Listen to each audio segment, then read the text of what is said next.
Good afternoon, everyone. Welcome to our first in a long time matinee performance of Shakespeare's Twelfth Night. Some of you are back for a second or third time. It's that good. So welcome if this is your first, your second, or your third.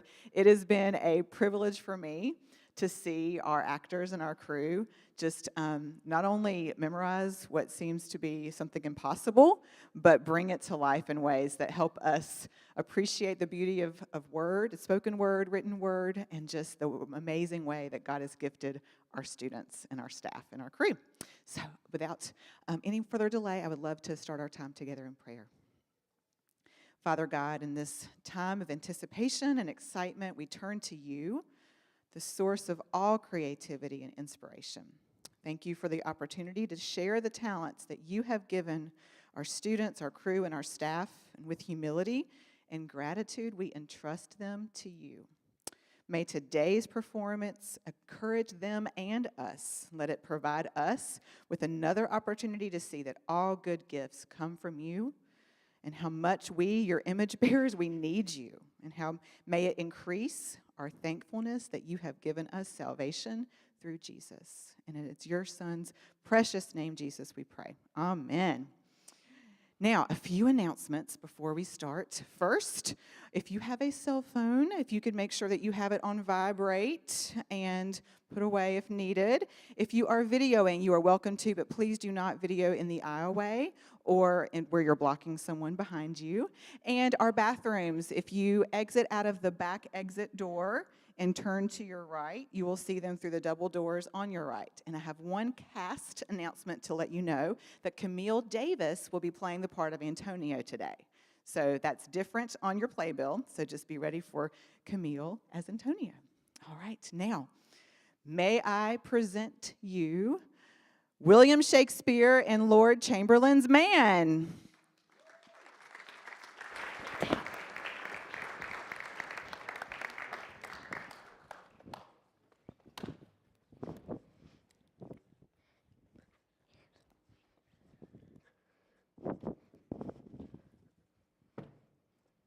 Welcome to the Globe Theatre, the finest theatre in London. We are members of the Lord Chamberlain's Men, a company of actors known for performing the plays of William Shakespeare. My name is William Shakespeare. I was a playwright, poet, and actor of standing. I helped found the Lord Chamberlain's Men. I remained with the company for 20 years of my life. We performed at court more than any other company. In 1599, the Globe Theatre was built, and Mr. Shakespeare was a 10% shareholder. He died in 1616 in Stratford. During his life, he composed 37 plays and 154 sonnets, which were first published in 1623 by his friends in the First Folio. He had command, some say, of a vocabulary of over 54,000 words. Today, that diversion will be the 12th Night, a tale of misunderstanding, deception, and love. Hark, hark, our sovereign majesty, Queen Elizabeth, has condescended to attend this evening's revels, whose gracious presence we must honor by donning our most reverent customs. I do entreat you, sirs and madams, please rise from your benches. Up, up! Gentlemen, as she passes, you shall bow at the waist and doff thy cap. Ladies, courtesy is poised that we may defer to our royal patroness with all good civility.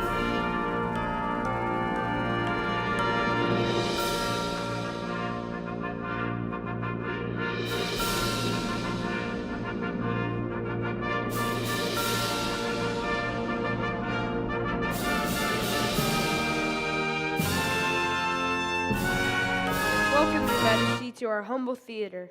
We are determined this morning to give such efforts as will please your grace. Let the play commence!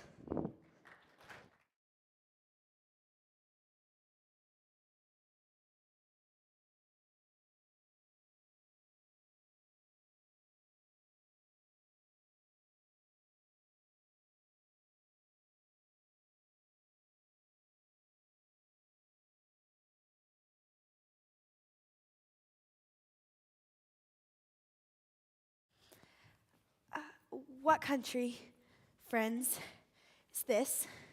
This is Illyria, lady. What should I do in Illyria? My brother, he is in Elysium. Perchance he is not drowned? It is perchance that you yourself were saved. Oh, my poor brother. And so, perchance may he be. True, madam, and to comfort you with chance, assure yourself that when you and those poor numbers stayed with you, hung on our driving boat, I saw your brother, most provident in peril, bind himself to a mast that lived upon the sea. I saw him make acquaintance with the waves, so long as I could see. For saying so there's gold. Mine own escape unfoldeth to my hope. Whereto thy speech serves for authority, the like of him. Knowest thou this country? Aye, madam, well, for I was bred and born not 3 hours' travel from this very place. Who governs here? A noble duke, and nature has a name, What is his name? Orsino. Orsino. I have heard my father name him. He was a bachelor then.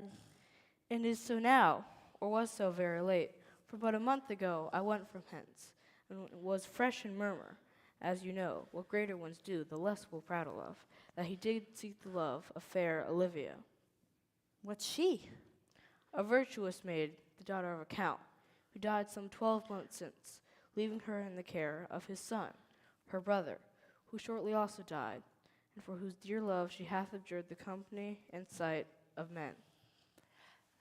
Oh, that I served this lady, and might not be delivered up into the world, till I had made mine own occasion mellow.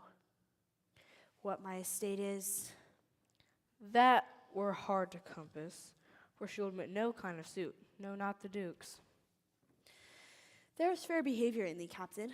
I believe thou hast a mind that suits with this thy fair and outward character. I pray thee, and I'll pay thee bounteously. Conceal me what I am, and be my aid, for such disguise as haply shall become the form of my intent. I'll serve this duke. Thou shalt present me as a page to him. It may be worth thy pains, for I can sing and speak to him in many sorts of music. This will allow me very worth his service. What else mayhap to time I will commit. Only shape thou silence to my wit. Be whose page, and your mute I'll be. When my tongue blabs, let mine eyes not see. I thank thee. Lead me on.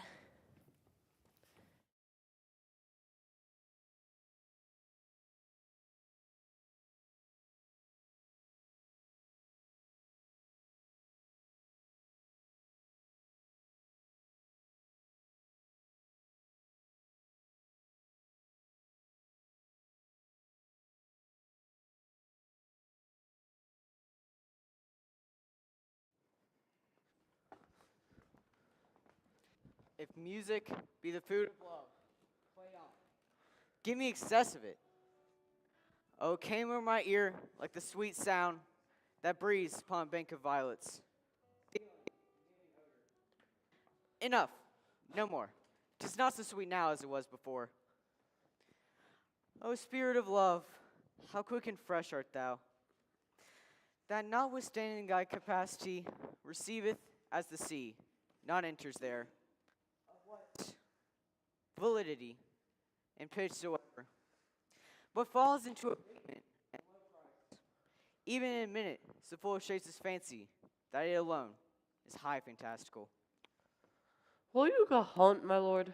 What, Curio? The hart? Why, so I do, the noblest that I had. Oh, when my eyes did see Olivia first, methought she purged the air of pestilence. That instant, I was turned into a hart. But my desires, like fell and cruel hounds, e'er since pursue me. How now? What news from her? So please, my lord, I might not be admitted, but from her handmaid do return the answer. The element itself, till 7 years' heat, shall not behold her face at ample view. Like a cloister she will veiled walk in water each day her chamber round with eye offending brine. All this to season her brother's dead love, which he was fresh and lasting in her sad remembrance. Why is she at the heart of that fine frame? To pay this debt of love, but to a brother. How will she love when liver, brain, and heart, these sovereign thrones are all supplied and filled, her sweet perfections to one self-king? Away with me, sweet beds of flowers. Love thoughts lie rich when canopied with bowers.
What a plague means my niece to take the death of her brother thus?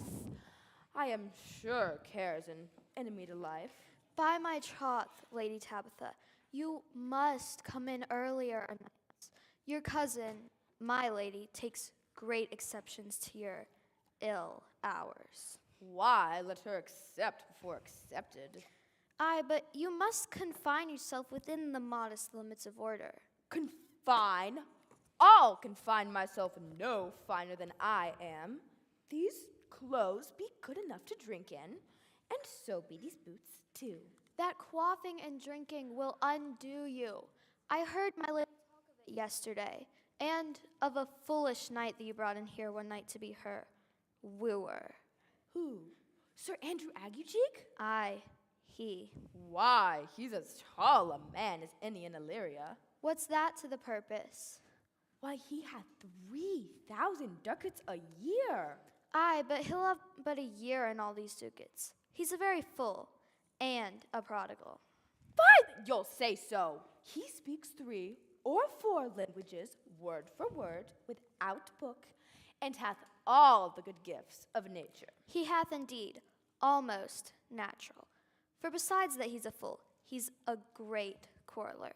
And but that he hath the gift of a coward to allay the gust he hath in quarreling, 'tis thought among the prudent he would quickly have the gift of a grave. By this hand there are scoundrels and subtractors that say so of him. Who are they? They that add. Moreover, he's drunk nightly in your company. With drinking healths to my niece, I'll drink to her as long as there is a passage in my throat and drink in Illyria. She's a coward and a cloistrel that will not drink to my niece till her brains turn the toe like a parish top. What wench? Castiliano Volgo, for here comes Sir Andrew Agueface. Lady Tabitha! How now, Lady Tabitha? Sweet Sir Andrew. Bless you, fair shrew. And you too, sir. Accost, Sir Andrew, accost. What's that? My niece's chambermaid. Good mistress, accost. I desire better acquaintance. My name is Mary, sir. Good mistress, marry accost. You mistake, knight. Accost is face her, woo her. By my troth, I would not undertake her in this company. Is that the meaning of accost? Fare you well, my lady. And thou let's part so. Sir Andrew, would thou mightest never prove yourself a man again. Fair lady, do you think you have fools in hand? Sir, I have not you by the hand. Marry, that you shall have, and here's my hand. Now, sir, thought is free. I pray you, bring your hand to the bar and let it drink. Wherefore, sweetheart, what's your metaphor? It's dry, sir. Why, I think so. I'm not just an ass, but I can keep my hand dry. But what's your jest? A dry jest, sir. Are you full of them? Aye, sir. I have them at my fingers' ends. Mary, now I let go your hand. I have none. Oh, knight, thou lackest a cup of canary. When did I see thee so put down? Never in your life, I think, unless you see canary put me down. Methinks sometimes I have no more wit than an ordinary man has, but I am a great eater of beef, and I believe that does harm to my wit. No question. And I thought that. I'd forswear it. I'll ride home tomorrow, Lady Tabitha. Pourquoi, my dear knight? What is pourquoi? Do or not do? I wish I had bestowed that time in the tongues that I have in fencing, dancing, and bear baiting. Oh, had I but followed the arts. Then thou hadst an excellent head of hair. Why would that have mended my hair? Past question, for thou seest it will not grow by nature. Faith, I'll ride home tomorrow, Lady Tabitha. Your niece shall not be seen. Or if she be, it's 4-1, she'll none of me. The Count himself, here, hard by woos her. She'll have none of the count. She'll not match above her degree in estate, years, nor wit. I've heard her swear it. Tut, there's life in it, man. I'll stay a month longer. I'm a fellow of the strangest mind in the world. I delight in masks and revels, sometimes altogether. Art thou good at these kickshaws, knight? As any man in Illyria, under the degree of my betters, and yet I will not compare with an old man. What is thy excellence in a galliard, knight? Faith, I can cut a caper. And I can cut the mutton to it. And I think I have the back trick simply as strong as any man in Illyria. Wherefore art these things hid? Wherefore have these gifts a curtain before 'em? Why dost thou not go to church in a galliard and come home in a coranto? What dost thou mean? Is it a world to hide virtues in? I did think, by the excellent constitution of thy leg, it was formed under the star of a galliard. Aye, 'tis strong, and it doesn't different well in a damned colored stock. Shall we set about some revels? What shall we do else? Were we not born under Taurus? Taurus, that's sides and heart. No, sir. It is legs and thighs. Watch me caper now. Ha!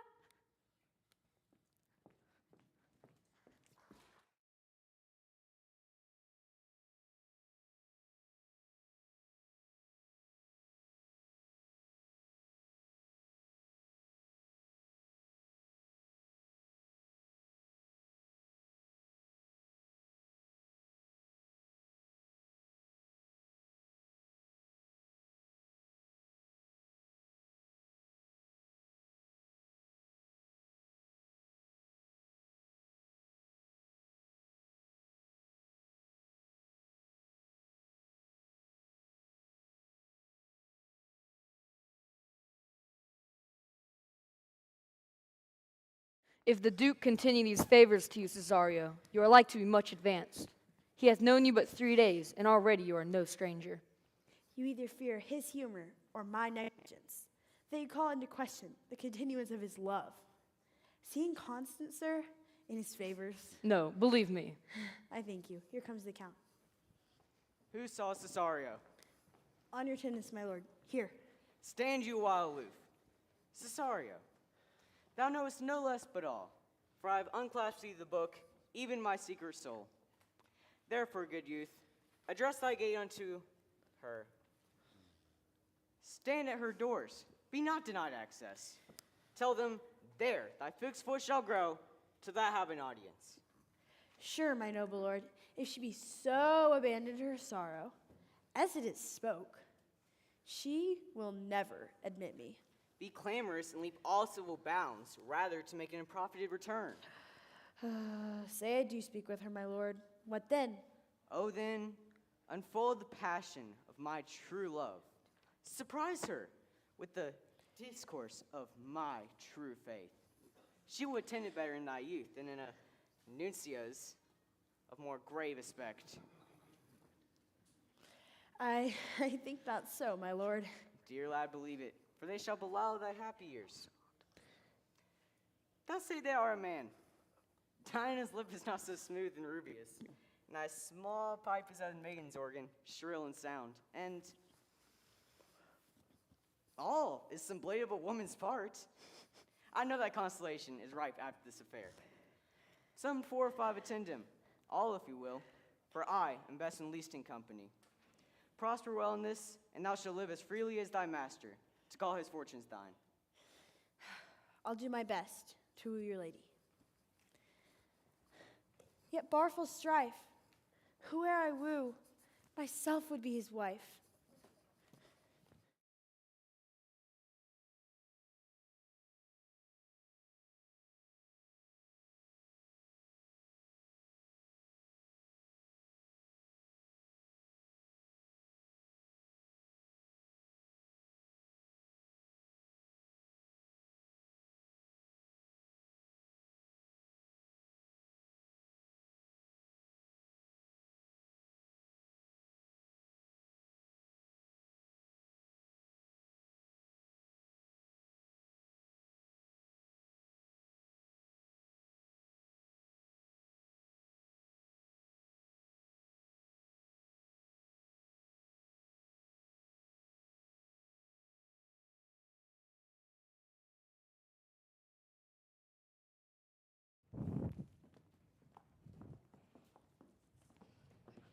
Nay, either tell me where thou hast been, or I shall not open my lips so wide as a bristle may enter. Yes, tell us, you knave, where have you been? We will not so much as budge until you tell us. Aye, and if your excuse is poor, Our Lady will hang you in your absence. Aye, let her hang me. He that is well hanged in this world needs to fear no colors. Make that good. He shall see none to fear. A good Lenten answer. I can tell thee where that saying was born of, I fear no colors. Where, good Mistress Mary? In the wars, and that you may be bold to say in your foolery. Well, may God grant them wisdom to those that have it, and those that are fools, let them use their talents. Yet you will be hanged for being so long absent, or to be turned away. Is not that as good as a hanging to you? Many a good hanging prevents a bad marriage. As for turning away, let summer bear it out. It seems the fool is hell-bent on fooling, even if it means his life. I have not seen so stubborn a fool in all my years. Nay, nor one so intent on dying. One would think the fool had been fooled himself. Or else be moonstruck by some devilish sprite. Or perhaps this is simply the latest gambit deployed by the Duke Orsino. What say you, knave? Are you here to woo Our Lady in the Duke's stead? His suit were better suited to woo a stone, or perhaps a stump. Our Lady will have none of the count. Nor none of any other. She is in mourning. 'Tis not the time to trifle with her. Peace, let me attend to him. You are resolute then? Not so, neither, but I am resolved on 2 points. That if one break, the other will hold. Or if both break, your gaskins fall. Apt, in good faith, very apt. Well, go thy ways. Lady Tabitha will not leave drinking. Thou art as witty a piece of Eve's flesh as any in Illyria. Peace, your own, no more of that. Here comes my lady. Make your excuse wisely. You are best. Wit, and it be thy will, put me into good fooling. Those wits that think they have thee do very often prove fools, and I, that am sure I lack thee, may pass for a wise man. Better a witty fool than a foolish wit. God bless thee, lady. Take the fool away. Do you not hear, gentlemen? Take away the lady. Go to, you're a dry fool. I'll know more of you. Besides, you grow dishonest. 2 faults, Madonna, the drink and good counsel will amend. Forgive the dry fool drink, then is the fool not dry. And bid the dishonest man mend himself, and if he mend, he is no longer dishonest. If that, this simple syllogism will serve so. If not, what remedy? The lady bade take away the fool, therefore, I say again, take her away. Sir, I bade them take away you. Misprison in the highest degree. Lady, calculus non facit monachum. That's as much to say. I wear not motley in my brain. Good Madonna, give me leave to prove you a fool. Can you do it? Dexterously, good Madonna. Make your proof. Good Madonna, why mournest thou? Good fool, for my brother's death. I should think his soul is in hell, Madonna. I know his soul's in heaven, fool! The more fool you, to mourn for your brother's soul being in heaven. What think you of this fool, Malvolio? Doth he not mend?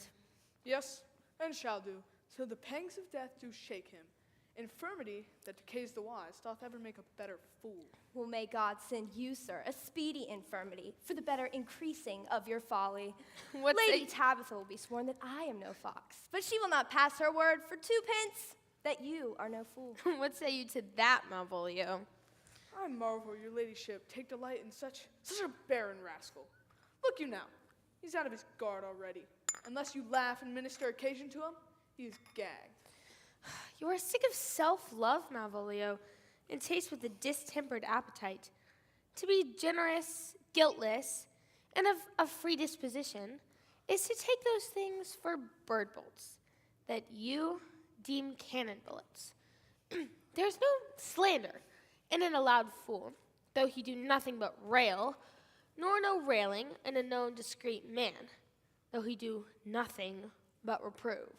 Now Mercury endue thee with leasing, for thou speakest well of fools. Madam, there's at the gate a young gentleman who much desires to speak with you. From the Count Orsino, is it? We know not, madam. 'Tis a fair young man and well attended. Who of my people holds him in delay? Lady Tabitha, madam, your kinswoman. Fetch her off, I pray you. She speaks nothing but madness. Fie on her. Yes, my lady. Go you, Malvolio. If it be a suit from the Count, I'm sick or not at home. What you will to dismiss it. Now look you, sir, how your fooling grows old, and how people dislike it. Thou hast spoke for us, Madonna, as if thy eldest son should be a fool, whose skull Jove cram with brains. For here he comes, one of thy kin has a most weak by matter. By mine honor, half drunk! What is he at the gate, cousin? A gentleman. A gentleman? What gentleman? 'Tis a gentleman here. A very gentlemanly gentleman of a gentle sort. How now sought? Good Lady Tabitha. Cousin, how have you come so early by this lethargy? Lechery? I defy lechery. Oh, there's one at the gate. Ay, Mary, what is he? Let him be the devil, and he will. I care not. Give me faith, say I. Well, it's all one. What's a drunken woman like, fool? Like a drowned woman, a fool, and a mad woman. One draught of heat makes her a fool. The second mads her, and the third drowns her. Go and send for the coroner. Let him send on my cuz, for she's in the 3rd degree of drink. She's drowned. Go and look after her. She is but mad yet, Madonna, and the fool shall look to the mad woman. Madam, yon young fellow swears he will speak with you. So I told him you were sick. He seems to take on himself as much to understand, and therefore comes to speak with you. So I told him you were asleep. He seems to have a foreknowledge of that also, and therefore comes to speak with you. What is to be said to him, lady? He's fortified against any denial. Tell him he shall not speak with me. Has been told so, and says he'll stand at your door like a sheriff's post, and be the supporter of a bench, but he'll speak with you. What kind of man is he? Why? Of mankind. Of what personage in years is he? Not yet old enough for a man, nor young enough for a boy. 'Tis with him in standing water between boy and man. He is very well favored and speaks very shrewishly. One would think his mother's milk were scarce out of him. Let him approach.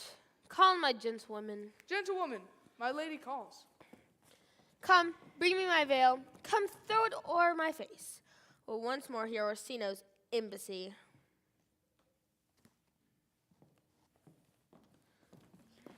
The Honorable Lady of the House. Which is she? Speak to me. I shall answer for her. Your will? Most radiant, exquisite, and unmatchable beauty. I pray you, tell me if you be the lady of the house, for I never saw her. I would be loath to cast away my speech. Whence came you, sir? I can say little more than I've studied, and that question's out of my part. Good gentle one, give me modest assurance, if you be the lady of the house, that I may proceed with my speech. Are you a comedian? No, my profound heart. And yet, by the very fangs of malice I swear, I am not what I play. Are you the lady of the house? If I do not assert myself, I am. Most certain, if you are she, you do usurp yourself, for what is yours to bestow is not yours to reserve. But this is for my commission. I will on with my speech into your praise, and then show you the heart of my message. Come to what is important in it.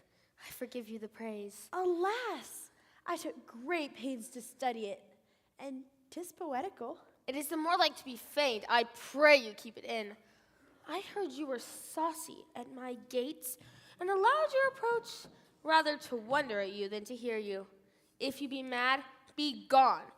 If you have reason, be brief. Will you hoist sail, sir? Here lies your way. Methinks the wind may turn against you soon. Aye, and all the ties besides. No, good swabbers. I am to hold here a while longer. Sure, you have some hideous matter to deliver, when the courtesy of it is so fearful.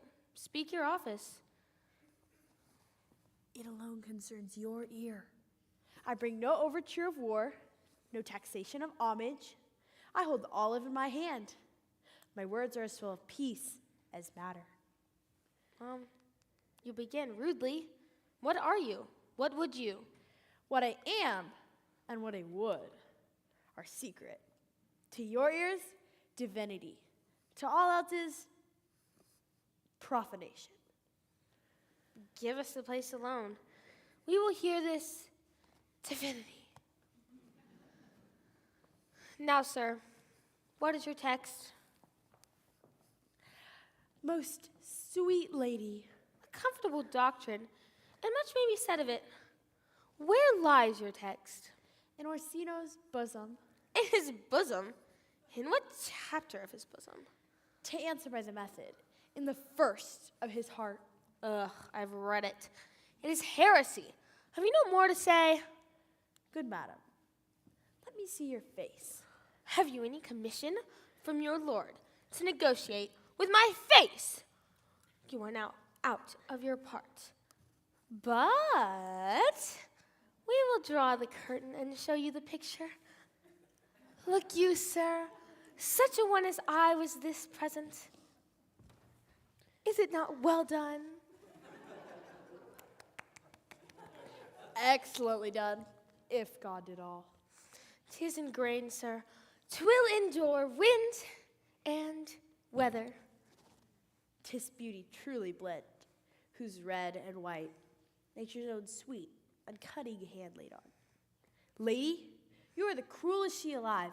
If you will lead these graces to the grave, leave the world no copy. Oh, sir, I will not be so hard-hearted.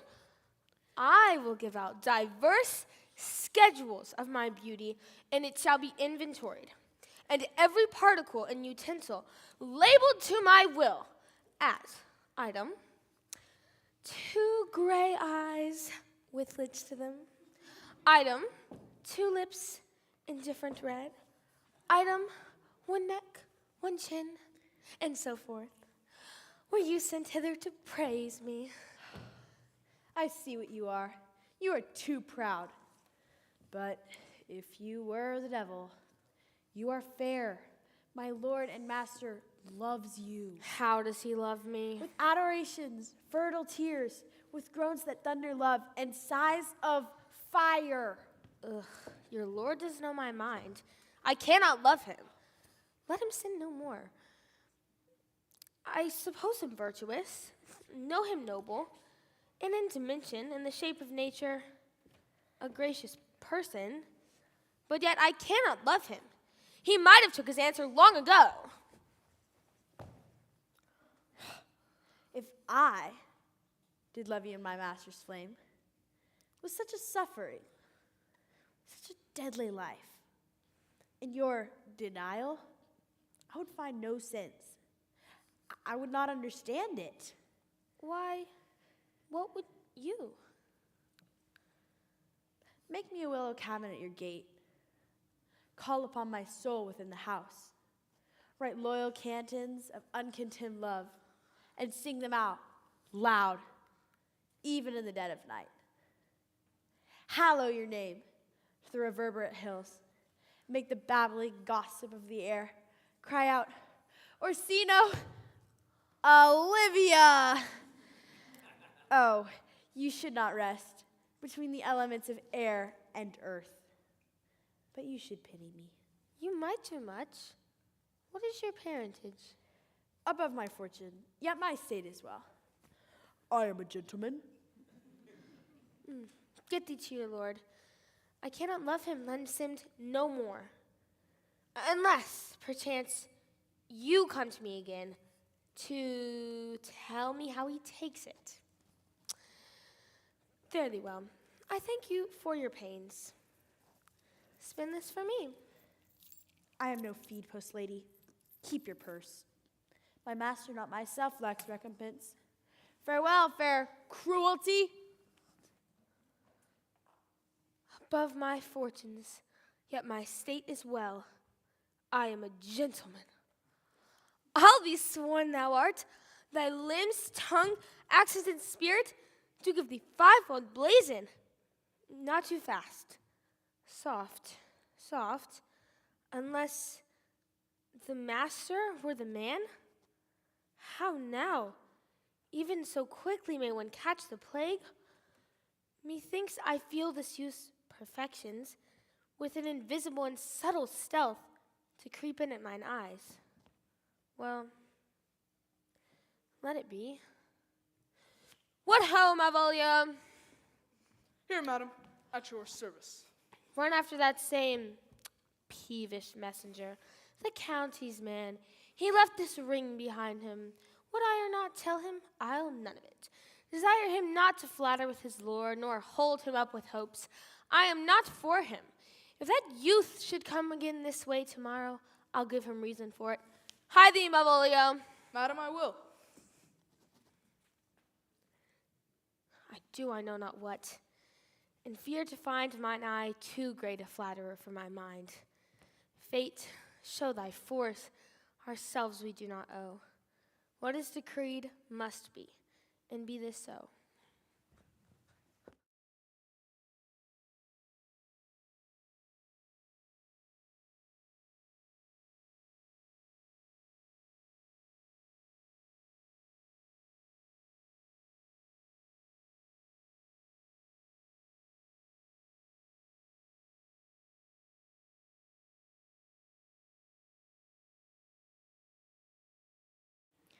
Will you stay no longer, nor will you not that I go with you? By your patience, no. My stars shine darkly over me. The malignancy of my fate might perhaps distemper yours. Therefore, I shall crave you your leave that I may bear my evils alone. It were a bad recompense for your love to lay any of them on you. Let me know of you whither you are bound. You must know me then, Antonio. My name is Sebastian. My father was that Sebastian Messeline, whom I know you have heard of. He left behind him myself and a sister, both born in an hour. Had the heavens been pleased would we had so ended, but you, sir, altered that. For some hour before you took me from the breach of the sea was my sister drowned. Alas, the day! A lady, sir, though it said she much resembled me, was yet of many accounted beautiful. She bore a mind that envy could not but call fair. She's drowned already, sir, with salt water, though I seem to drown her remembrance again with more. Pardon me, sir, your bad entertainment. Oh, good Antonio, forgive me your trouble. If you will not murder me for love, let me be your servant. If you will not undo what you have done, that is, kill him who you have recovered, desire it not. I am bound to the Count Orsino's court. Farewell. The gentleness of the gods go with thee. I have many enemies in Orsino's court, but come what may, I do adore thee so, that danger shall seem sport, and I will go.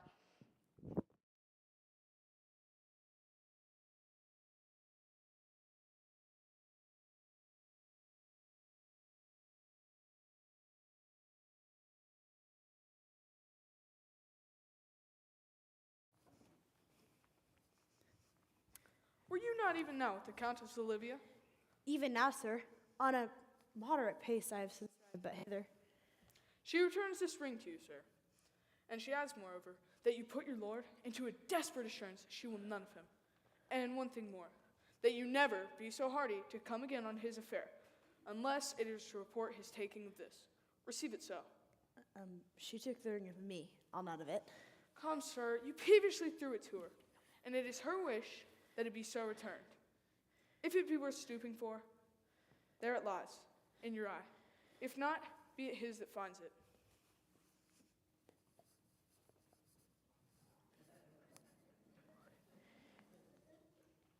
I left no ring with her. What means this lady? Fortune forbid. My outside have not charmed her. She made good view of me. Indeed, so much that methought her eyes had lost her tongue. For she did speak in starts, distractedly. She loves me. Sure. The cunning of her passion invites me and this churlish messenger. None of my lord's ring, why? He sent her none. I am the man. If it be as 'tis, poor lady, she were better love a dream. Disguise, I see thou art to wickedness. How easy it is for the proper false, and women's waxen hearts to set their forms. Alas, our frailty is the cause, not we. For such as we are made of, such we be. How will this fadge? My master loves her dearly, and I, poor monster, fond as much on him, and she, mistaken, seems to dawn on me. What will become of this? As I am man, my state is desperate for my master's love. As I am woman, that will last the day. What thriftless sighs shall poor Olivia breathe? Time, thou must entangle this, not I. 'Tis too hard a knot for me to untie.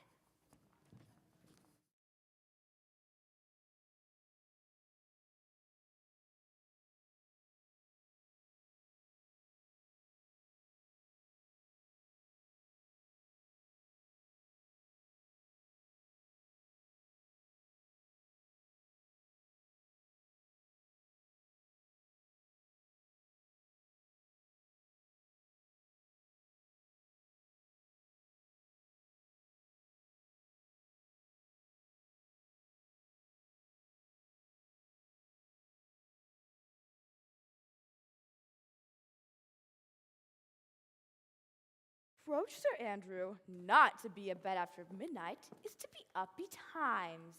I know. To be up late is to be up late. A false conclusion. To be up after midnight and then to go to bed is early. Therefore, to go to bed after midnight is to be up betimes. Do our lives not consist of the 4 elements? Faith, so they say. But I think it rather consists of eating and drinking. Thou art a scholar. Therefore, let us eat and drink. A stoup of wine, Maria. Here comes How the now, my fool hearts? in faith. Have you ever seen a picture of we three? Welcome, ass. Now, let's have a catch. By my troth, the fool has an excellent voice. I'd rather than 40 shillings I had such a leg, and so sweet a breath to sing as the fool has. I sent thee 6 pence for thy leman. Hat's it? I did in petticoats for thy gratillity, for Malvolio's nose is no whipstock. My lady has a white hand, and the myrmidons are no bottle ale houses. Excellent. Why, this is the best fooling when all is done. Now, a song. Would you have a love song or a song of good life? A love song, a love song. Aye. I care not for good life. Oh, mistress mine, where art thou roaming? Oh, stay in here, your true love is coming. That can sing both high and low.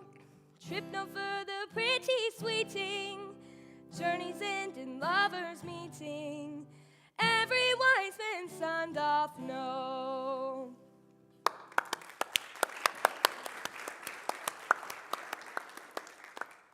Excellent, good. In faith. Good. What is love? 'Tis not hereafter.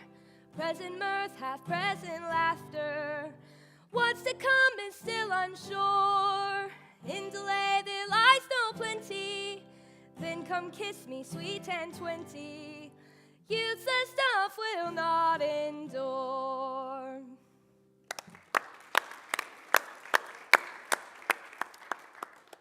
A mellifluous voice, as I am a true knight. A contagious breath. Very sweet and contagious, in faith. To hear by the nose, it is dulcet in contagion. But shall we make the welkin dance indeed? Shall we do that? And you love me, let's do it. Let our catch be, thou knave. Hold thy peace, thou knave knight. I shall be constrained in it to call thee knave knight. 'Tis not the first time I've constrained one to call me knave. Begin, fool. It begins, hold thy peace. I shall never begin if I hold my peace. Good, in faith. Come, begin. Hold thy peace. What a caterwauling do you keep here? If my mistress have not called up her steward, Malvolio, and bid him turn you out of doors, never trust me. 3 merry men we be. Am I not consanguineous? Consanguinine. Am I not of her blood? Tilly Valley, lady. There dwells a man in Babylon, lady, lady. Beshrew me, the lady's an admirable fooling. Aye, she does well enough if she be disposed. And so do I, too. She does it with a better grace, but I do it more natural. Oh, the 12th day of December! For the love of God, peace. My masters, are you mad? Or what are you? Have you no wit, nor manners, nor honesty in you, but to gabble like tinkers at this time of night? Do you make an alehouse of my lady's house? Have you no respect for place, persons, or time in you? We did keep time, sir, in our catches. Lady Tabitha, I must be round with you. My lady bade me tell you that though she harbors you as her kinsman, she is not at all allied with your disorders. If you can separate yourself in your misdemeanors, you are welcome to the house. But if it would please you to take leave of her, she is very willing to bid you farewell. Farewell, dear heart, since I must needs be gone. Nay, good Lady Tabitha. Her eyes do show her days are almost done. Isn't it even so? But I will never die! Good lady, there you lie. This is much credited to you. Shall I bid him go? And what if you do? Shall I bid him go and spare not? Oh, no, no, no. You dare not. Out o' tune? Sir, ye lie. Art thou any more than a steward? Dost thou think, because thou art virtuous, that there shall be no more cakes and ale? A stoup of wine, Maria. Mistress Mary, if you ever prize my lady's favor at more than contempt, you would never give means for this uncivil rule. She shall hear of it by this hand. Go shake your ears.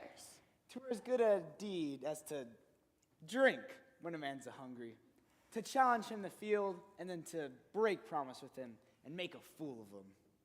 Do it, knight. I'll write thee a challenge. Or I'll deliver thy indignation by word of mouth. Sweet Lady Tabitha, be patient for tonight. Since the youth of the Count's was today with my lady, she's much out of quiet. As for Monsieur Malvolio, let me alone with him. If I do not gull him into a nayword, do not think I have wit enough to lie straight in my bed. I know I can do it. Possess us, possess us. Tell us something of him. Mary, sir, sometimes he's a kind of Puritan. Oh, if I knew that, I'd beat him like a dog. What, for being a Puritan? Thy exquisite reason, dear knight. I have no exquisite reason for it, but I have reason good enough. The devil a Puritan that he is, the best persuaded of himself, so crammed as he thinks with excellencies, that it is his grounds of faith that all that look on him love him. And on that vice in him will my revenge find notable cause to work. What wilt thou do? I will drop in his way some obscure epistles of love, wherein by the color of his beard, the shape of his leg, the manner of his gait, the expression of his eye, forehead, and complexion, he shall find himself most feelingly personated. I can write very like my lady, your niece. On a forgotten matter, we can hardly make distinction of our hands. Excellent! I smell a device. I have it in my nose, too. He shall think, by the letters that thou wilt drop, that they are from my niece, and that she is in love with him. My purpose is indeed a horse of that color. And your horse now would make him an ass. Ass, I doubt not. Oh, 'twill be admirable. Sport royal, I warrant you. I will plant you two, and let the fool make a third, where he shall find the letter. Observe his construction of it. For this night, to bed, and dream on the event. Farewell. Before me, she's a good wench. She's a beagle and a truebred, and one that adores me. What o' that? I was adored once, too. Let's to bed, knight. Thou hast need send for more money. If I cannot recover your niece, I am a foul way out. Send for money, knight. If thou hast her not in the end, call me cut. If I do not, never trust me. Take it how you will. Come, knight. 'Tis too late to go to bed now. Come, knight, come.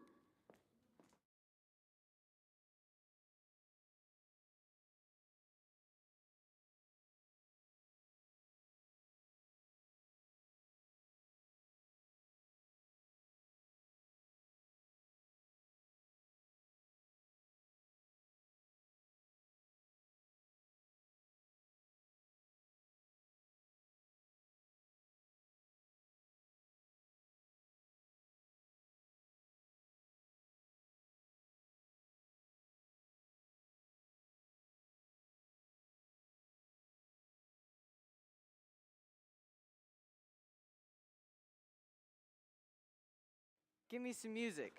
Now, good morrow, friends.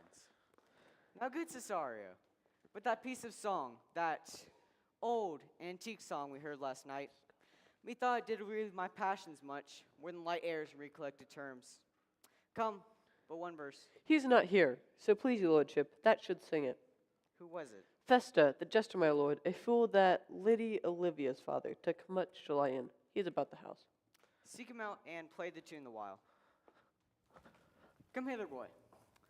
If ever thou shalt love, in the sweet pangs of it, remember me, for I am as all true lovers are, unstaid and skittish in all motions else, save in the constant image of the creature thou hast beloved. How dost thou like this tune? It gives a very echo to the seat where love is throned. Thou dost speak masterly, my life upon it. Young though thou art, thou not hast found some favor that it loves. Hath not it, boy? A little, by your favor. What kind of woman is it? Of your complexion. She is not worth thee, then. What years in faith? It's about your years, my lord. Too old, by heaven. Let a woman take an elder than herself, so wears she to him. This way she level in her husband's heart. For, boy, however we do praise ourselves, our fancies are more giddy and unfirm, more longing, wavering, sooner lost and worn than women's are. I think it well, my lord. Then let thy love be younger than thyself. For women are as roses, whose fair flower, being once displayed, doth fall that very hour. And so they are. Alas, that they are so. To die, even when they to perfection grow.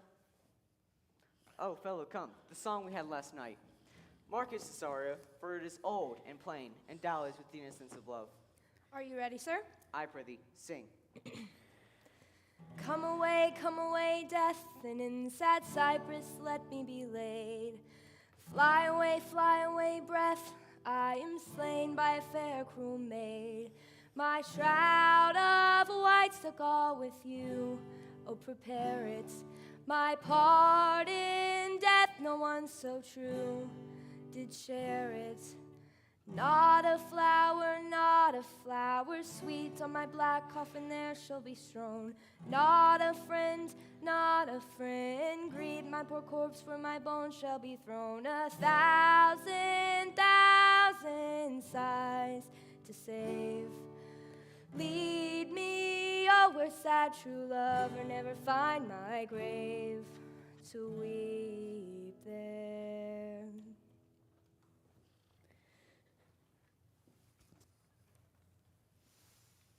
There's for thy pains. No pain, sir. I take pleasure in singing, sir. I'll pay for thy pleasures, then. Truly, sir. And pleasure must be paid at one time or another. Give me now leave to leave thee. Now may the melancholy God protect thee. I would have men of such constancy be put to sea, that their business may be everything, and their intent everywhere. For that's all that makes a good voyage of nothing. Farewell. Let all the rest give place. Oh, once more, Cesario. Get thee to yon same sovereign cruelty. Tell her my love, more noble than the world, prizes not quantify of dirty lands, which fortune hath bestowed upon her. Tell her I hold as giddily as fortune. And if she cannot love you, I cannot be so answered. Soothe, but you must.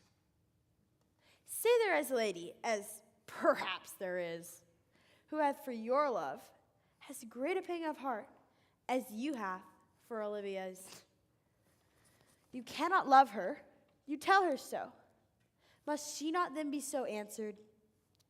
There is no woman's size that can bide the beating of so strong a passion as love doth in my heart.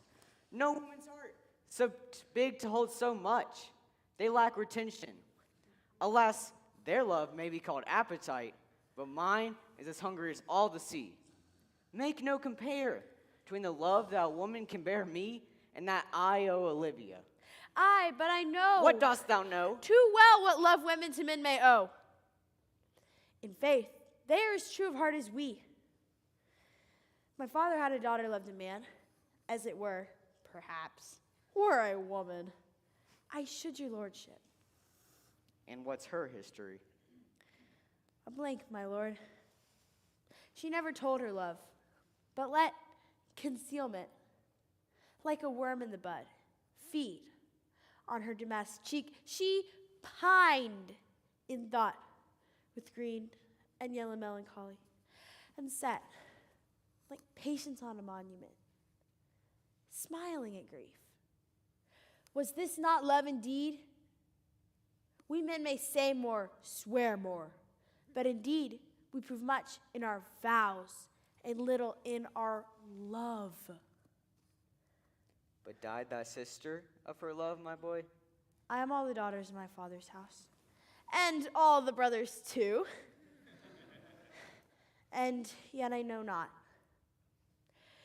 Sir, shall I to this lady? Aye, that's the theme. To her in haste. Give her this jewel. Tell her my love holds no place. Bide no deny.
Come thy way, Signor Fabian.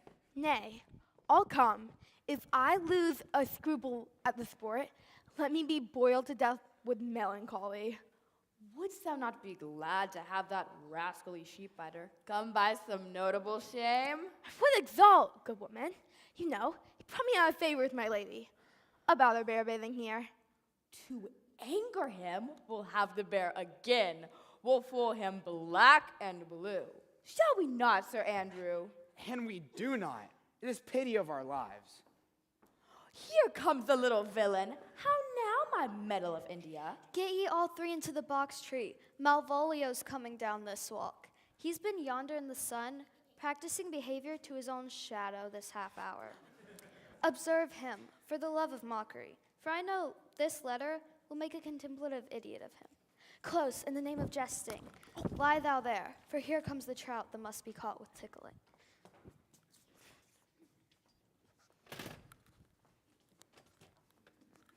'Tis but fortune, all is fortune. Maria once told me that she did affect me, and I have heard her come thus near, that should she fancy, it would be one of my complexion. Besides, she uses me in a more exalted respect than anyone else who follows her. Overweening rogue. Oh, peace! Slight, I could so beat the rogue. To be Count Malvolio. Pistol him, pistol him. Oh, peace! He's deeply in. Look how imagination blows him. There is an example for it. The Lady of Strachey married the yeoman of the wardrobe. Fie on him, Jezebel.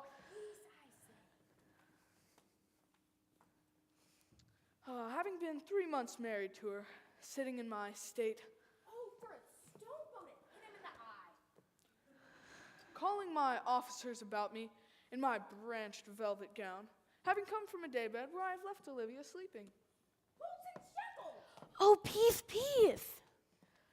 And then to have the humor of state, and after, to call upon my kinswoman Tabitha.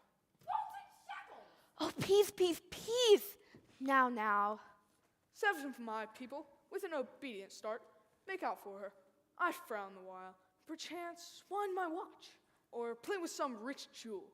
Tabitha approaches, curtsies to me there.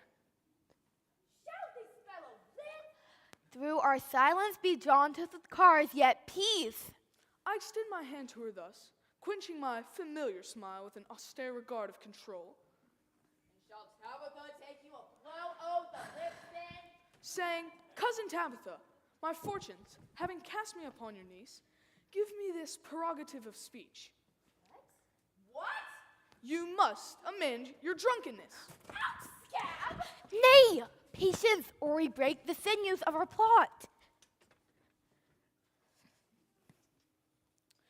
And besides, you waste the treasures of your time with a foolish knight. That's me, I warned you. One Sir Andrew. I knew 'twas I. For many do call me fool. What employment have we here? Now is the woodcock near the gin. By my life, this is my lady's hand. These be her very C's, her U's, and her T's, and thus makes her great P's. It is in contempt of question her hand. To the unknown beloved, this and my good wishes, her very phrases, wax, soft, in the impressure of her lucre, with which she uses to seal. 'Tis my lady, to whom should this be? This wins him, liver and all. Jove knows I love, but who? Lips do not move. No man must know. No man must know. The number's altered. What follows? No man must know. If this should be thee, Malvolio.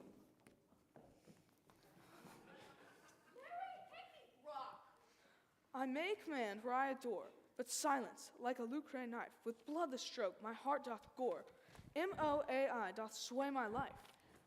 Fustian riddle. M-O-A-I. Nay, but first, let me see. What dish of poison has she served him? The swatter will cry upon full of it. though it be the rank of the fox. Malvolio! Why, that begins my name. Did I not say he would work it out? The cur is excellent at faults. But then there is no constancy in the sequel that suffers under probation. A should follow, but O does. And O shall end, I hope.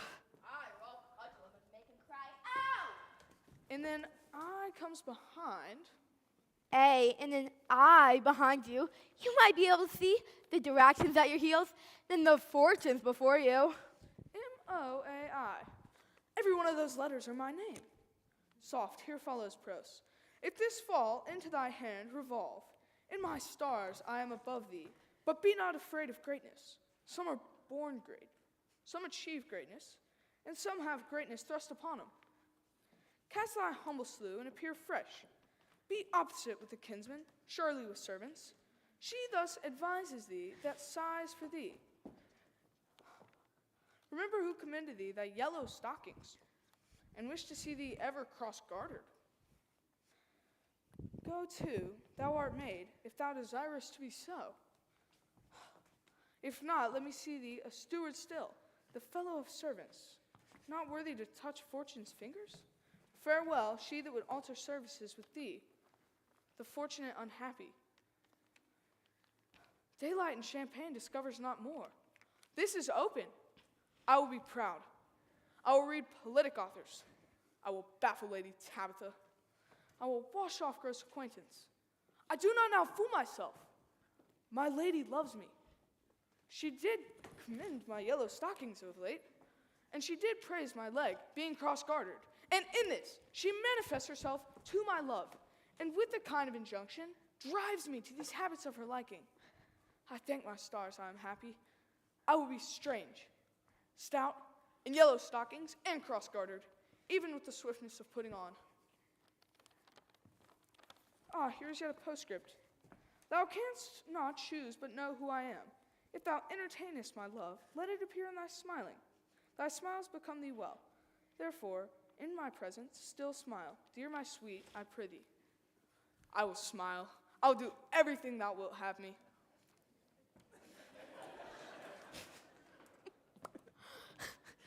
I would not trade my part in this sport for a pension of thousands. I could adopt this wench for this device.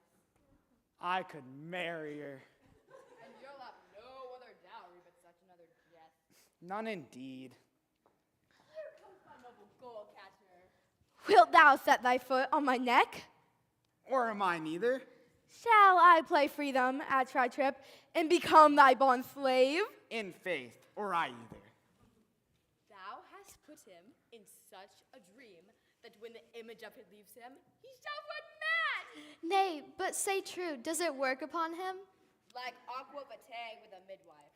If you will then see the fruit of this sport, mark his first approach before my lady. He will come to her in yellow stockings, and 'tis a color she abhors, and cross-gartered, a fashion she detests.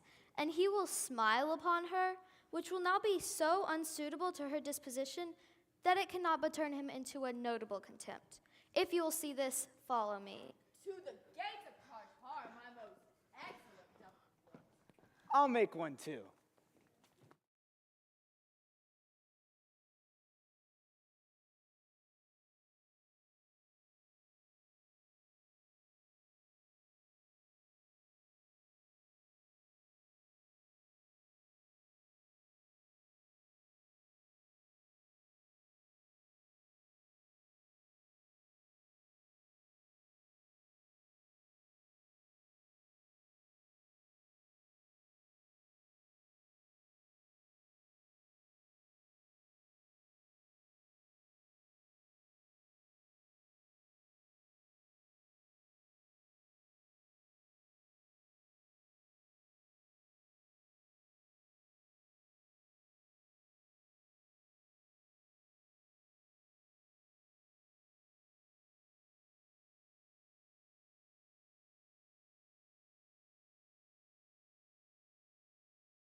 Save thee, friend, and thy music.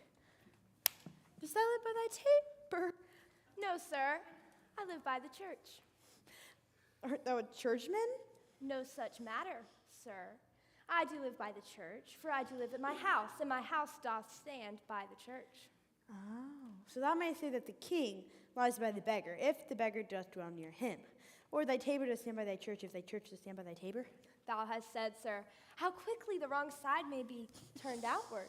Nay, that's certain. They that dally nicely with words may quickly make them wanton. I would, therefore, my sister had had no name, sir.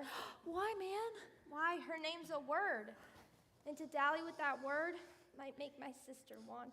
Oh. Thy reason, man? Troth, sir, I can yield you no reason without words, and words are grown so false, I am loath to prove reason with them. But I warrant thou art a merry fellow, and carest for nothing. Not so, sir. I do care for something. But in my conscience, sir, I do not care for you. If that be to care for nothing, I would make you invisible. Rude. Art thou the Lady Olivia's fool? No, sir. The Lady Olivia has no folly. She will keep no fool, sir, till she be married. I'm not her fool, but her corrupter of words. I saw thee late at Count Orsino's. Foolery, sir, does not walk about the orb like the sun. It shines everywhere. I would be sorry, sir, but the fool should be as oft with your master as with my mistress. I think I saw your wisdom there. Nay, I'll pass upon thee. No more with thee. Hold expenses for thee. Now, Jove, in his next commodity of hair, send thee a beard. By my troth, I'll tell thee, I am almost sick for one, though I would not have it grown upon my chin. Is thy lady within? Would not a pair of these have bred, sir? Yes, being kept together and put to use. I would play Lord Pandarus of Phrygia to bring a Cressida to this Troilus. I understand you, sir. 'Tis well begged. My lady is within, sir. I will concert to them whence you come. Who you are and what you will are out of my welkin. I might say element, but the word is overworn, sir. This fellow is wise enough to play the fool, and to do that well craves a kind of wit. He must observe the mood on whom he jests, the quality of the persons, and the time. This is a practice as full of labor as wise man's art. For folly that he wisely shows is fit. But wise men, folly fallen, quite taint their wit. Save you, gentlemen. And you, madam. Will you encounter the house? My niece is desirous you should enter. If your trade be to her, I am bound to your niece. That is, she is the list of my voyage. Taste your legs, sir. Put them to motion. My legs do better understand me, madam, than I understand what you mean by bidding me to taste my legs.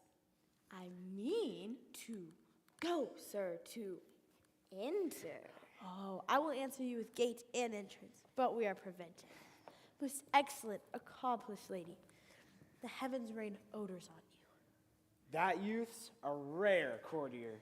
Rain odors well. My matter hath no voice, lady, save for your own most pregnant and vouchsafed ear. Let the garden door be shut, and leave me to my hearing.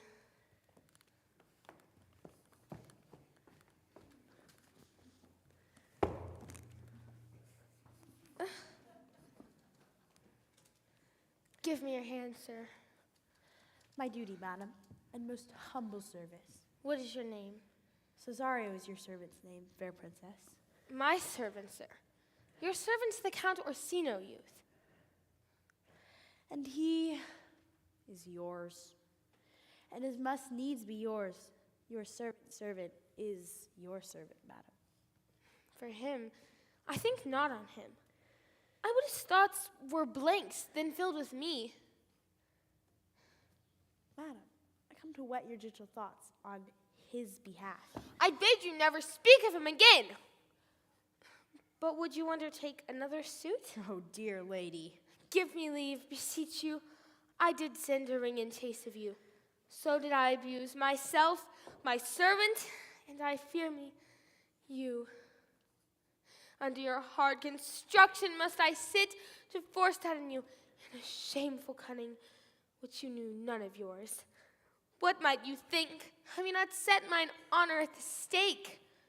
To one of your receiving, enough is shown. So let me hear you speak. I pity you. That's a degree to love. Very oft we pity our enemies. Why then, methinks, 'tis time to smile again. O world, how apt to the poor are to be proud. If one should be a prey, how much the better to fall before the lion than the wolf. Be not afraid, good youth. I will not have you. And yet, when wit and reason should come to harvest, your wife is like to reap a proper man. There lies your way, due west. Then westward ho. Grace and good disposition attend your ladyship. You'll nothing to my lord by me. Stay! I prithee, tell me what thou thinkest of me. That you do think you are not what you are. If I think so, I would think the same of you. Then think you right. I am not what I am. I wish you were, as I would have you be. Would it be better, madam, than I am? I wish it might. For now, I am your fool. Oh, what a deal of scorn looks beautiful in the contempt and anger of his lip. So sorry, by the roses of the spring, by maidenhood, honor, truth, and everything. I love thee so, that maugre all thy pride, nor wit nor reason can my passion hide. Do not extort thy reasons from this clause. Love sought is good, but given unsought is better. My innocence I swear, and by my youth, I have one heart, one bosom, and one truth, that no woman has, nor ever none shall be mistress of it, save I alone. So adieu, good madam. Nevermore will I my master's tears to you deplore. Yet come again, for thou perhaps mayest move that heart which thou bores to like his love.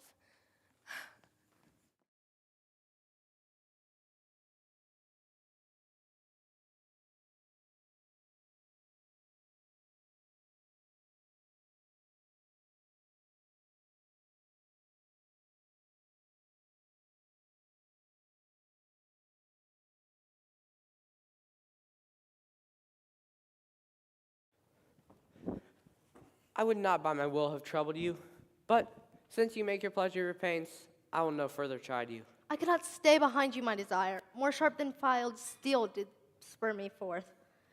And not all love to see you, but jealousy might befall yours trial.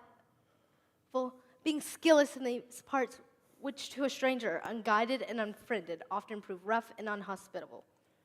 My kind Antonio, I can no other answer make, but thanks, and ever thanks, and oft good turns are shuffled off with such uncurrent pay. But were my worth, as is my conscience, firm, you should find better dealing. What's to do? Shall we go see the relics of this town? Tomorrow, sir. Best first go see your lodging. I'm not weary, and 'tis long tonight. I pray you, let us satisfy our eyes with the memorials and things of fame that do renown this city. Would you not pardon me? I do not without danger walk these streets. Once in a sea fight against the count in the galleys, I did some service of such note indeed. That I were taken here, I'd be scarce to be answered. Belike you slew a great number of his people. Thy offense is not such of bloody nature, albeit the quality of time and quarrel might well have given him bloody argument. We took from them, most of our city did, only myself stood out, for which, if I be lapsed in this place, I shall pay dear.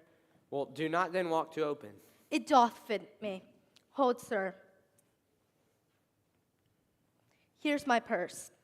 In the south suburb, at the Elephant, is best to lodge. There you shall have me. Why your purse? Haply your eyes shall light up upon some toy you desire to purchase. In your store, I think it's not for idle markets, sir. I'll be your purse bearer and leave you for an hour. To the elephant. I do remember.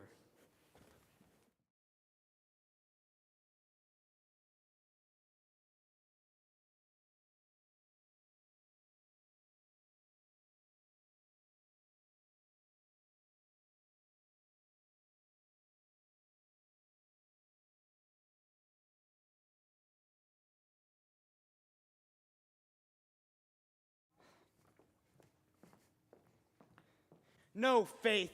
I'll stand on a jot longer. Thy reason, Juvenum, give thy reason. You need yield your reason, Sir Andrew.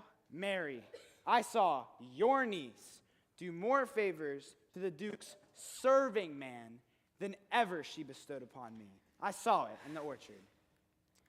Did she see thee, the wild old boy? Tell me that. As plain as I see you now. This was a great argument of love in her towards you. Will you make an ass of me? I will prove legitimate, sir, upon the oath of judgment and reason. And they have been grand jurymen since before Noah was a sailor.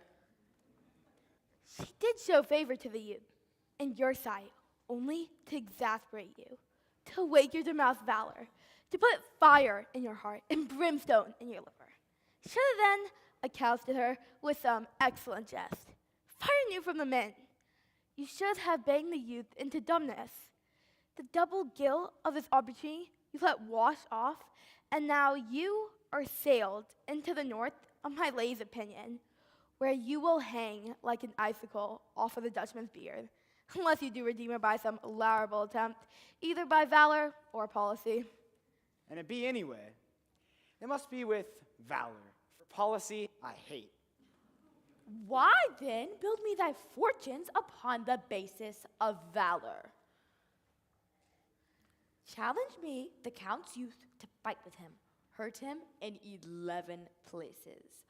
My niece shall take note of it, and assure thyself there is no love broker in all the world can more prevail in man's commendation with woman than report of valor. There is no way but this, Sir Andrew. Will either of you bear me a challenge to him? Go, write it in a martial hand. Taunt him with the license of ink. If thou thouest him some thrice, it shall not be amiss. Go about it. Let there be gall enough in thy ink, though thou write with a goose pen, no matter. About it. Where shall I find you?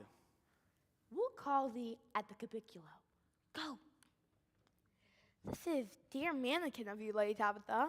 I have been dear to him, some 2,000 strong, or so.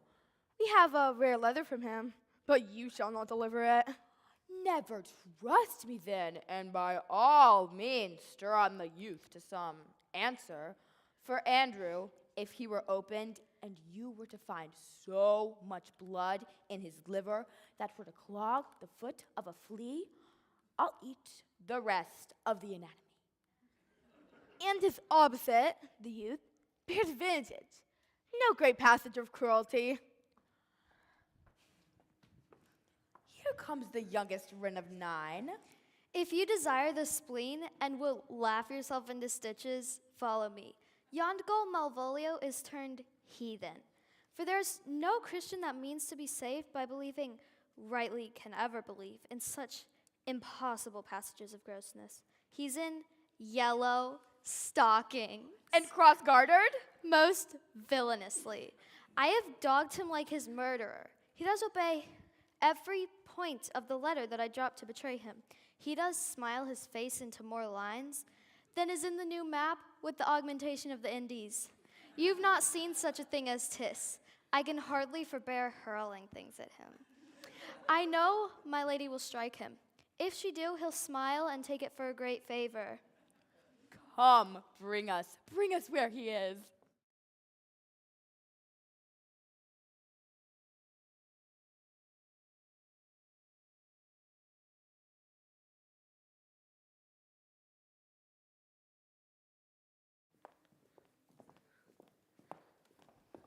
sent after him.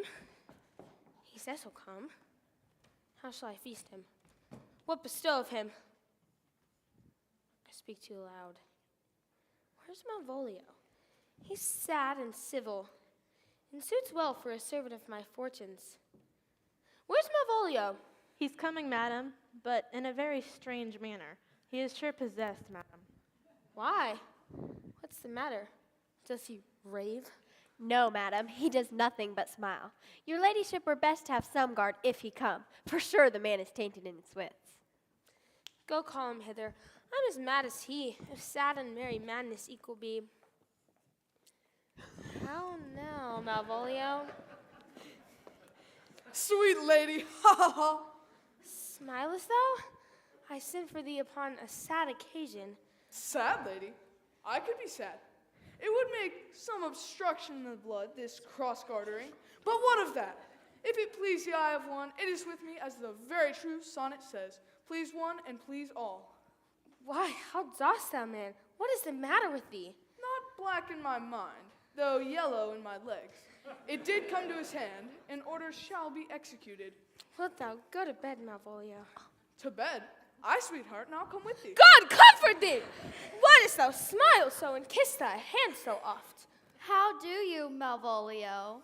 How now, Malvolio? Yes, how now, Malvolio? How now? At your request. Why appear you with this ridiculous boldness before my lady? What madness has taken hold of you?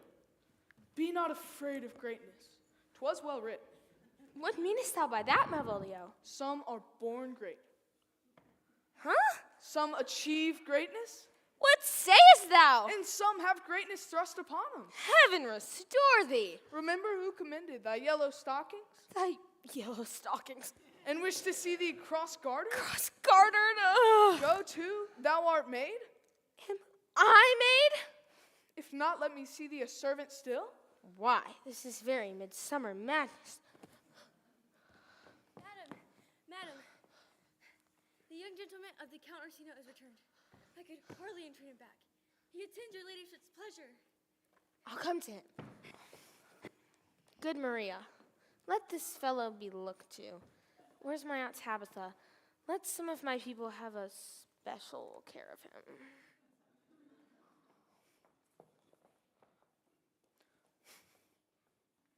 Oh, do you come near me now? There's no worse woman than Lady Tabitha to look to me. Wait, she sends her on purpose, that I may appear stubborn to her, for she incites me to it in the letter. And when she left just now, let this fellow be looked to. Fellow, not Malvolio, nor after my degree, but fellow. Why, everything adheres together. What can be said? Nothing that can be can come between me and the fullest prospect of my hopes. Which way is he, in the name of sanctity? If all the devils of hell be drawn in little, and Legion himself possessed him, yet I'll speak to him. Here he is, here he is. How isn't it with you, sir? How isn't it with you, man? Go off, go off. I entreat you, go off. Let me enjoy my private. Lo, how hollow the fiend speaks within him. Did I not tell you, Lady Tabitha, my lady prays you to have a care of him. Aha, does she so? Go to, peace, peace. We must deal gently with him. How do you, Malvolio? How is it with you? What man defy the devil? Consider, he's an enemy to mankind. Do you know what you say? And you speak ill of the devil, how he takes it at heart. Pray God he be not bewitched. Carry his waters to the wise woman. It shall be done tomorrow morning, if I live. My lady would not lose him for more than I'll say. How now, mistress? Oh, Lord. Prithee, hold thy peace. This is not the way. Do you not see you move him? Let me alone with him. No way but gentleness. Gently, gently. The fiend is rough, but will not be roughly used. Sir! I, Biddy, come with me. What, man? 'Tis not for gravity to play at cherry pit with Satan. Hang him, foul collier! Get him to say his prayers, good Lady Tabitha. Get him to pray. My prayers, minx? No, I warrant you, he'll not hear of godliness. Go hang yourselves all. You are idle, shallow things. I am not of your element. You shall know more hereafter. Is it possible? If this was played upon the stage, I would condemn it as an improbable fiction. His very genius has taken the infection of the device, man. Why, we shall make him mad indeed. The house will be the quieter. Come, we'll have him in a dark room and bound. My niece is already in the belief that he's mad. We'll carry it thus for our pleasure and his penance till our very pastime. Tired, out of breath, prompt us have mercy on him. At which time we'll bring the device to the bar and crown thee for a finder of madmen. Oh, but see. More matter for a May morning. Here's the challenge. Read it. I warrant there's vinegar and pepper in it. Is it so saucy? Is it? I warrant him. Do, but read. Give me. Youth, whatsoever thou art but a scurvy fellow. Wonder not, nor admire not in thy mind why I do call thee so, for I will show thee no reason for it. Good and valiant. Thou comest to the Lady Olivia, and in my sight she uses thee kindly. But thou liest in thy throat. That is not the matter I challenge thee for. A good note. That keeps you from the windy side of the law. I will waylay thee going home, where if it be thy chance to kill me, Good! thou killest me like a rogue and a villain. Still keeping on the windy side of the law. Good. Fare thee well, and God have mercy upon one of our souls. He may have mercy upon mine, but my hope is better. And so look to thyself, thy friend, as thou usest him, and thy sworn enemy, Andrew Aguecheek. If this letter move him not, his legs cannot. I'll give it to him. You may have very fit occasion for it. He is now in some commerce with my lady, and will by and by depart. Go, Sir Andrew, scout me for him at the corner of the orchard. As soon as ever thou seest him, draw, and as thou drawest, swear horrible. Nay, let me alone for swearing. Now will not I deliver this letter, for the behavior of the young gentleman gives him to be of good capacity and breeding. Therefore, this letter, being so excellently ignorant, will breed no terror in the youth. But I will deliver his challenge by word of mouth, set upon Aguecheek, notable report of valor. This will so drive the gentleman into a most hideous opinion of his rage, skill, fury, and impetuosity. This will so fright them both that they will kill one another by the look, like cockatrices. Here he comes, your niece. Give him wait till he leaves, then presently, after him. I will meditate the while upon some horrid message for the challenge. Look, mark you how our lady blushes at the used words. Or by his words, which hail by the Duke Orsino's sanguine lips, or by the youth himself. If her catching breath and faltering gaze speak true, then 'tis the speaker, not the speech, which seizes her heart. Hush, they have come to the end of their conference. I've said too much into a heart of stone. There's something in me that reproves my fault, but such a headstrong, potent fault it is that it but mocks reproof. With the same behavior that your passion bears, goes on my master's griefs. Here, wear this jewel for me. 'Tis my picture. Refuse it not. It hath no tongue to vex you. And I beseech you, come again this way tomorrow. What shall you ask of me that I'll deny? That may upon honor ask and give. Nothing but this, your true love for my master. How, with mine honor, may I give him that which I have already given to you? I will acquit you. Well, come again tomorrow. Fare thee well. A find like thee might bear my soul to hell. Gentlemen, God save thee. And you, madam. What defense thou hast, betake thee to it. Of what nature the wrongs thou hast done him, I know not. But thy interceptor, bloody as the hunter, attends thee at the orchard end. Thy assailant is quick, skillful, and deadly. You mistake, madam. I'm sure no man has any quarrel with me. My remembrance is very free and clear from any image of offense done to any man. You'll find it otherwise, I assure you. Therefore, if you hold your life at any price, betake thee to your guard. I pray you, what manner of man is he?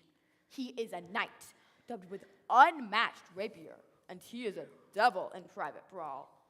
Souls and bodies hath he divorced 3, and his incensement at this moment is so implacable that satisfaction can be none but by the pangs of death and sepulchre. I will, returning into the house, and require some conduct of the lady. I am no fighter. I am one that had rather go with Sir Priest than Sir Knight. I care not who knows so much of my valor. Sir? No. His indignation derives itself out of a very competent injury. Therefore, get you on and give him his desire. Back you shall go, not to the house, unless you undertake that with me, with which as much safety as you might answer him. I pray you, madam, do me this courteous office, that I beseech you, that I may know of my night, what my offense to him is. It is something of my negligence, nothing of my purpose. I will do so. Signor Fabian, stay you by this gentleman till my return.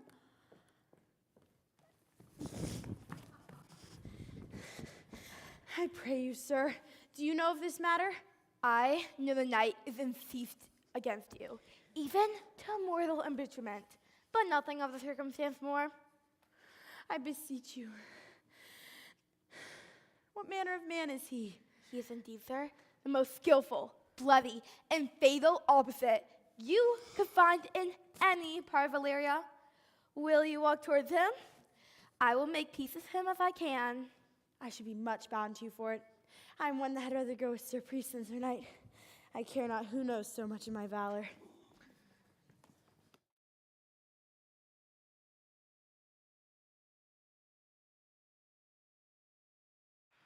Why, man, he's a very devil. I had a pass with him, rapier, scabbard, and all. And he gives me the stuck end with such a mortal motion that it is inevitable. They say he has been fencer to the Sophie. Pox on it. I'll not meddle with him. Aye, but he will not now be pacified. Fabian can scarce hold him yonder. Plague on it. And I thought he had been valiant and so cunning in fence. I'd have seen him damn near I'd have let him challenge him. Let the matter slip. Now give him my horse, Gray Capellete. I'll make the motion. Stand here and make a good show on it. This shall end without the perdition of souls. Marry, I'll ride your horse as well as I ride you.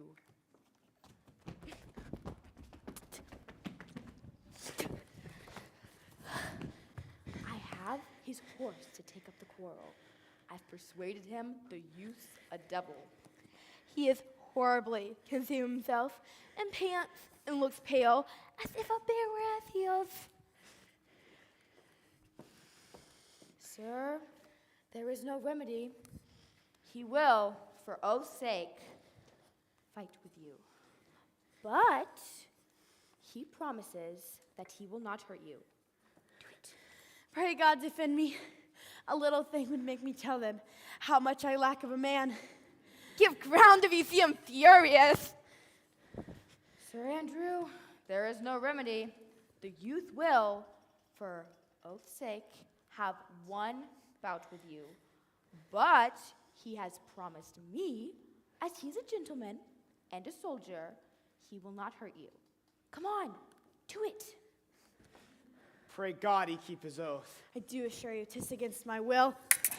Put up your sword. If this young gentleman hath done offense, I take the fault on me. If you offend him, I for one defy you. Why? What are you? One, sir, that for his love he dares yet do more than you have heard him brag to you he will. Nay, if you be an undertaker, I am for you. Oh, good Lady Tabitha, hold. Here comes the officer. I'll be with you anon. I pray you, sir, put up your sword, if you please. Marry will I, sir. And for that I promised you. This is the man. Antonio, I arrest you at the suit of Count Orsino. You do mistake me, sir. No, sir, no jot. I know your favor well. Come away. I must obey. This comes with seeking you. But there's no remedy. I shall answer it. But what will you do? Now my necessity makes me ask for my purse. It grieves me much more than what I cannot do for you, than what befalls myself. You stand amazed, but be of comfort. Come, sir, away. I must entreat you of some of that money. What money, sir? For the fair kindness you have showed me here, and, in part, being prompted by your present trouble. Out of my lean and low ability, I'll lend you something. My having is not much. I'll make division of my present with you. Hold, here's half my coffer. Will you deny me now? Do not tempt my misery, lest it make me so unsound a man as to upbraid you with those kindnesses that I have done for you.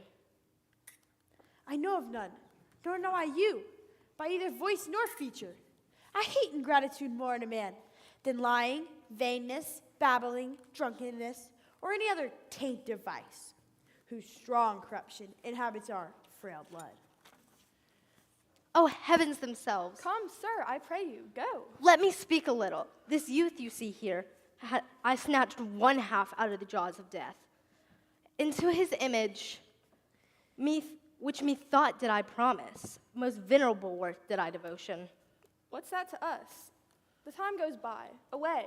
But oh, how vile, idle proves this God. Thou hast, Sebastian, done good future shame. Virtue is beauty, and the beauty is evil. Our empty trunks overflourished by the devil. The man grows mad. Away with you. Come, come, sir. Lead me on.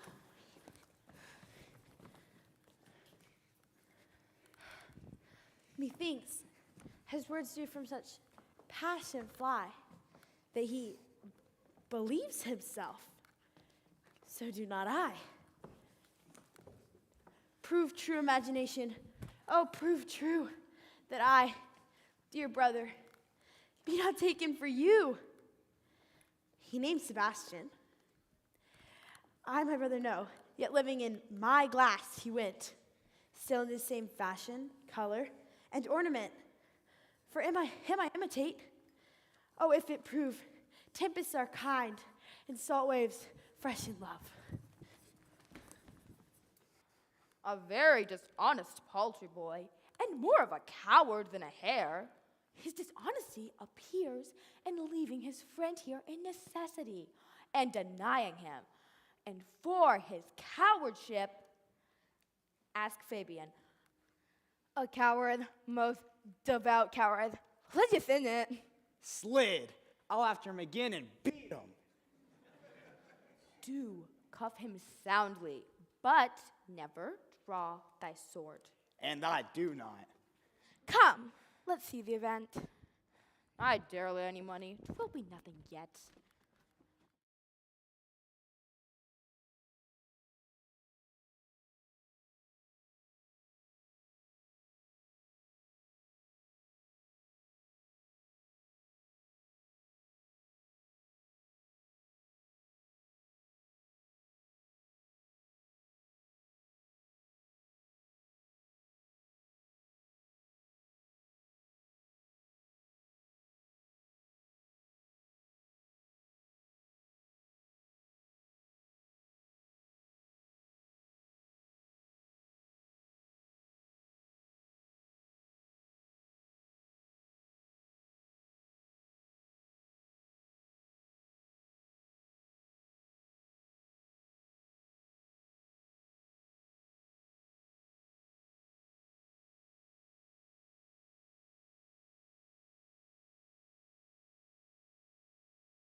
Will you make me believe that I am not sent for you?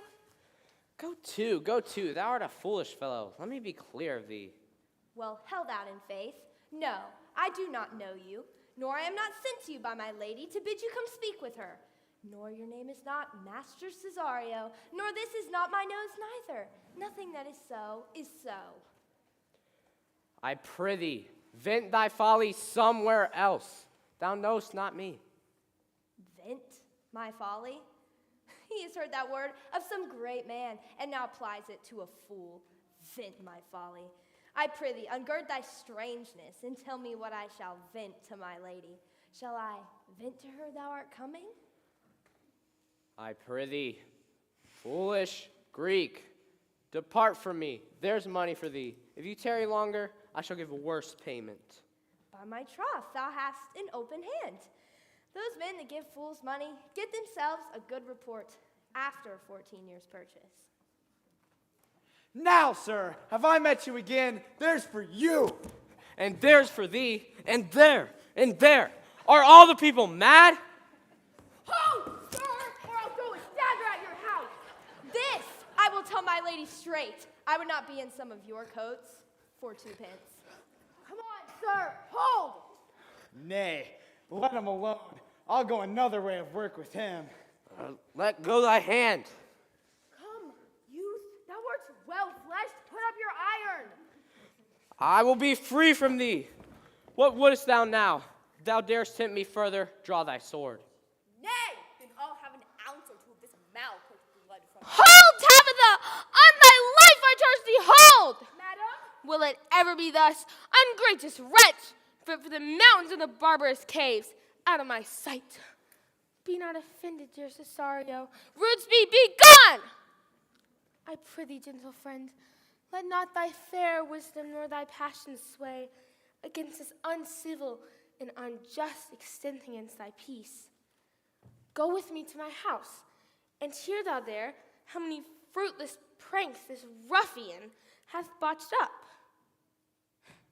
That thou perhaps mayest smile at this, thou shalt not choose but go. What relish is in this? How runs the stream?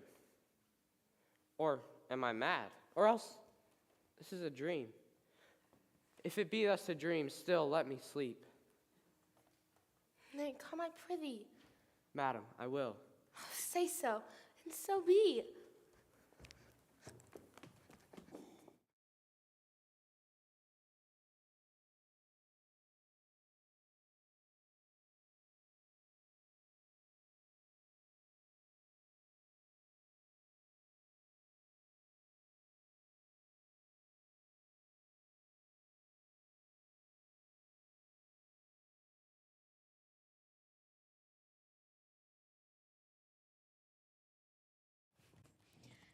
Nay, I prithee, put on this gown. Make him believe thou art Sir Topus the curate. Do it quickly. I'll call Lady Tabitha the whilst. Nay, I'll put it on. I'm not tall enough to become the function well, nor lean enough to be thought a good student. But, the competitors enter. Jove bless thee, Master Parson. Bonus dias, Lady Tabitha. First the old hermit of Prague that never saw pen and ink, very wittily said to a niece of King Gorboduc, that is, is. So I, being Master Parson, am Master Parson. For what is that but that, and is but is. To him, Sir Topus. What ho, I say, peace in this prison. The knave counterfeits well, a good knave. Sir Topus? Sir Topus!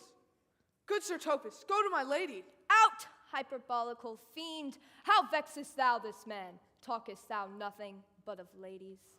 Well said, Master Parson. Sir Topus, never was a man thus wronged. Good Sir Topus, do not believe I am mad. They have laid me here in hideous darkness. Fie, thou dishonest Satan. I call thee by the most modest terms, for I am one of those gentle ones that will use even the devil himself with courtesy. Sayest thou the house is dark? As hell, Sir Topus. Why, it hath windows as transparent as pericados, and yet thou complainest of obstruction? Sir Topus, do not believe I am mad. This house is dark. Well, I say there is no darkness, but ignorance, in which thou art more puzzled than the Egyptians in their fog. I say to you, this house is as dark as ignorance, and ignorance be as dark as hell. And I say to you, there was never a man so abused. I am as well in my wits as thou art. Remain thee still in darkness. Sir Topus? Sir Topus! My most exquisite Sir Topus. Nay, I'm for all waters. Thou mightest have done this without thy gown. To him in thine own voice, and bring me word of how thou findest him. I would we were well rid of this knavery. If he may be conveniently delivered, I would he were. For I am now so far in offense with my niece that I cannot approach with any safety this sport to the upshot. Come by and by to my chamber. Hey, Robin, jolly Robin, tell me how thy lady does. Fool? My lady is unkind, purdy. Fool! Alas, why is she so? Fool, I say! She loves another. Who calls? Good fool, as ever thou wilt deserve well at my hand. Help me to pen, ink, and paper. As I am a gentleman, I will live to be thankful to thee for it. Master Malvolio? Aye, good fool. Alas, sir, how fell you beside your 5 wits? Fool, never was a man so notoriously abused. I am as well in my wits, fool, as thou art. But as well, then you are mad indeed, if you be no better in your wits than a fool. They have propertied me here, keeping me in darkness, sending ministers to me, asses, and doing all they can to face me out of my wits. Advise you what you say. The minister is here. Malvolio, Malvolio, thy wits the heavens restore. Endeavor thyself to sleep, and leave thy vain bibble-babble. Sir Topus? Maintain no words with him, good fellow. Who, I, sir? Oh, not I, sir. God buy you, good Sir Topus. Mary, amen. Oh, I will, sir, I will. Fool? Fool. Fool, I say! Alas, sir, be patient. What say you, sir? Good fool. Pen and paper. I tell thee, I am as well in my wits as any man in Illyria. Well, a day that you were, sir. By this hand I am, good fool. Now, pen, ink, paper, and light, and convey what I will set down to my lady. It shall advantage thee more than ever the bearing of a letter did.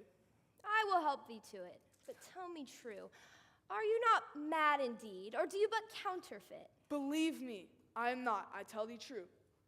I will help you to light, and pen and ink. Fool, I'll requite it in the highest degree. I prithee be gone. I am gone, sir, and anon, sir, I will be with you again. In a trice like to the old vice, your need to sustain.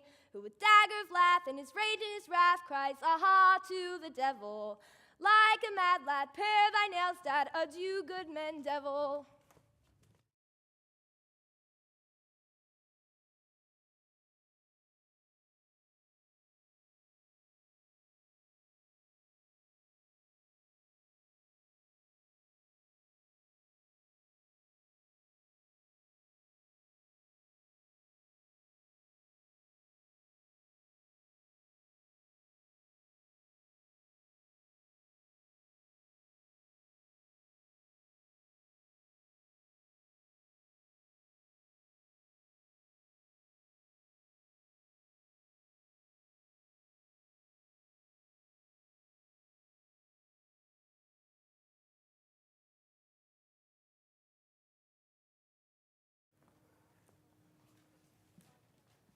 This is the air. That is the glorious sun. This pearl she gave me, I do feel it and see it. And though 'tis wonder that enwraps me thus, yet 'tis not madness. Where's Antonio then? I could not find him at the Elephant, yet there he was, and there I found this credit. He did range the town to seek me out. His counsel now might do me golden service. This accident and flood of fortune so far exceed all instance, all discourse, that I'm ready to mistrust mine eyes. Or else the lady's mad.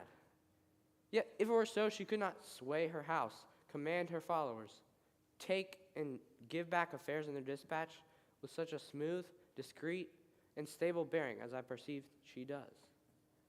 There's something that is deceivable, but here the lady comes. Blame not this haste of mine, if you mean well. Now go with me, and with this holy man into the chantry. There, under that consecrated roof, plight me the full assurance of your faith, that my most jealous and too doubtful soul may live at peace. What do you say? I'll follow this good man and go with you, and having sworn truth, ever will be true. Then lead the way, good Father, and heaven so shine, that they may fairly note this act of mine.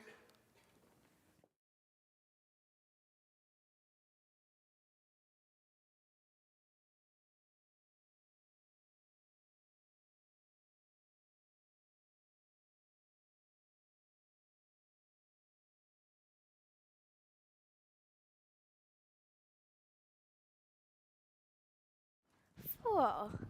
Now, as thou lovest me, let me see the leather. Good Master Fabian, grant me another request. Anything. Do not desire to see this letter. This is to give a dog, and in recompense, desire my dog again. To Lady Olivia, friends. Aye, sir, we are some of her trappings. I know thee well. How dost thou, my good fellow? Truly, sir, the better for my foes, and the worse for my friends. Just the contrary, the better for thy friends. No, sir, the worse. How can this be? Truly, sir, they praise me and make an ass of me. Now my foes tell me plainly that I am an ass, so that by my foes I profit in the knowledge of myself, and by my friends I am abused. Why, this is excellent. By my troth, sir, no, though it please you to be one of my friends. Thou shalt not be the worst to me.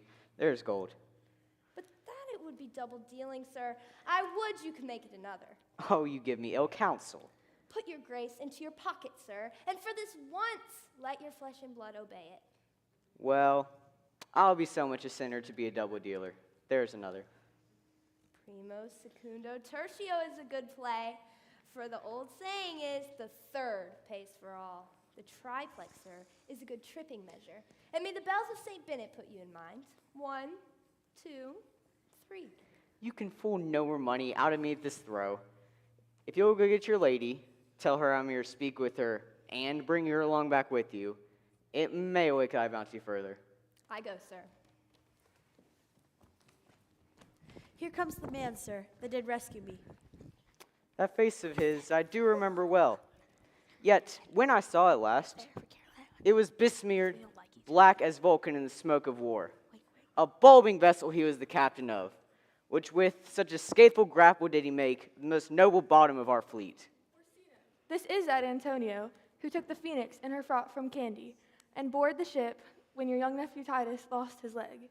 Here in the streets, desperate of shame and state, in private brabble did we apprehend him. He did me kindness, sir, drew on my side, but in conclusion, put strange speech upon me. I know not 'twas but distraction. Noble pirate, thou saltwater thief, what foolish boldness hath brought thee to their mercies, and whom, with notes so bloody and so dear, hath made thine enemies? Orsino, noble sir, a witchcraft drew me hither, this most ungrateful boy by your side. From the rude seeds, enraged and foamy mouth, did I redeem a wrecked past hope he was. His life I gave him, and did thereof to add my love without intention or restraint. And for all in dedication, for his sake did I expose myself, pure for his love, into the danger of this adverse town, drew to defend him when he was beset, being apprehended his false cunning, taught him to face me out of his acquaintance, grew him a 20 years removed thing, while would wink, denied me of my own purse, which I'd recommended to his use not a half hour before. How could this be? When came he to this town? Today, my lord, and for 3 months before, no interim, and not a minute's vacancy. Both day and night did we keep company. Here comes the Countess, now heaven walks on earth. But for thee, fellow, thy words are madness. 3 months hath this you tended upon me, but more of that anon. Take him aside. What would my lord, for that he may not have, wherein Olivia may seem serviceable? Cesario, you do not keep promise with me. Madam? Gracious Olivia. Cesario, what do you say, good my lord? My lord would speak. My duty hushes me. If it be aught to the old tune, my lord, it is as fat and fulsome to mine ear as howling after music. Still so cruel. Still so constant, lord. What? To perverseness? You uncivil lady, what must I do? Whatever it shall please, my lord, that shall become him. Why should I not, had I the courage to do it? Like an Egyptian thief at point of death, kill what I love, a savage jealousy that sometimes savors nobly. But this is your minion, whom I know you love, and whom, by heaven I swear, I tender dearly. Him I'll tear out that cruel iris its crown in his master's spite. Come, Cesario, away, for my thoughts are ripe in mischief. I will kill a lamb that I do love, to spite a raven's heart within a dove. And I must jocund, apt, and willing. To do the rest, 1,000 deaths would die. Where goes Cesario? After him I love, more than I love these eyes, more than my life, more, by all the mores, than ever I shall love wife. Ah, me detested! How am I beguiled? Who does beguile you? Who does do you wrong? Hast thou forgot thyself? Is it so long? Call forth the Holy Father. Come away, Cesario. Whither, my lord? Cesario, husband, stay! Husband? Hi, husband, can he that deny? Her husband, sirrah. No, my lord, not I. Alas, it is the baseness of thy fear that makes thee strangle thy propriety. Fear not, Cesario, take thy fortunes up.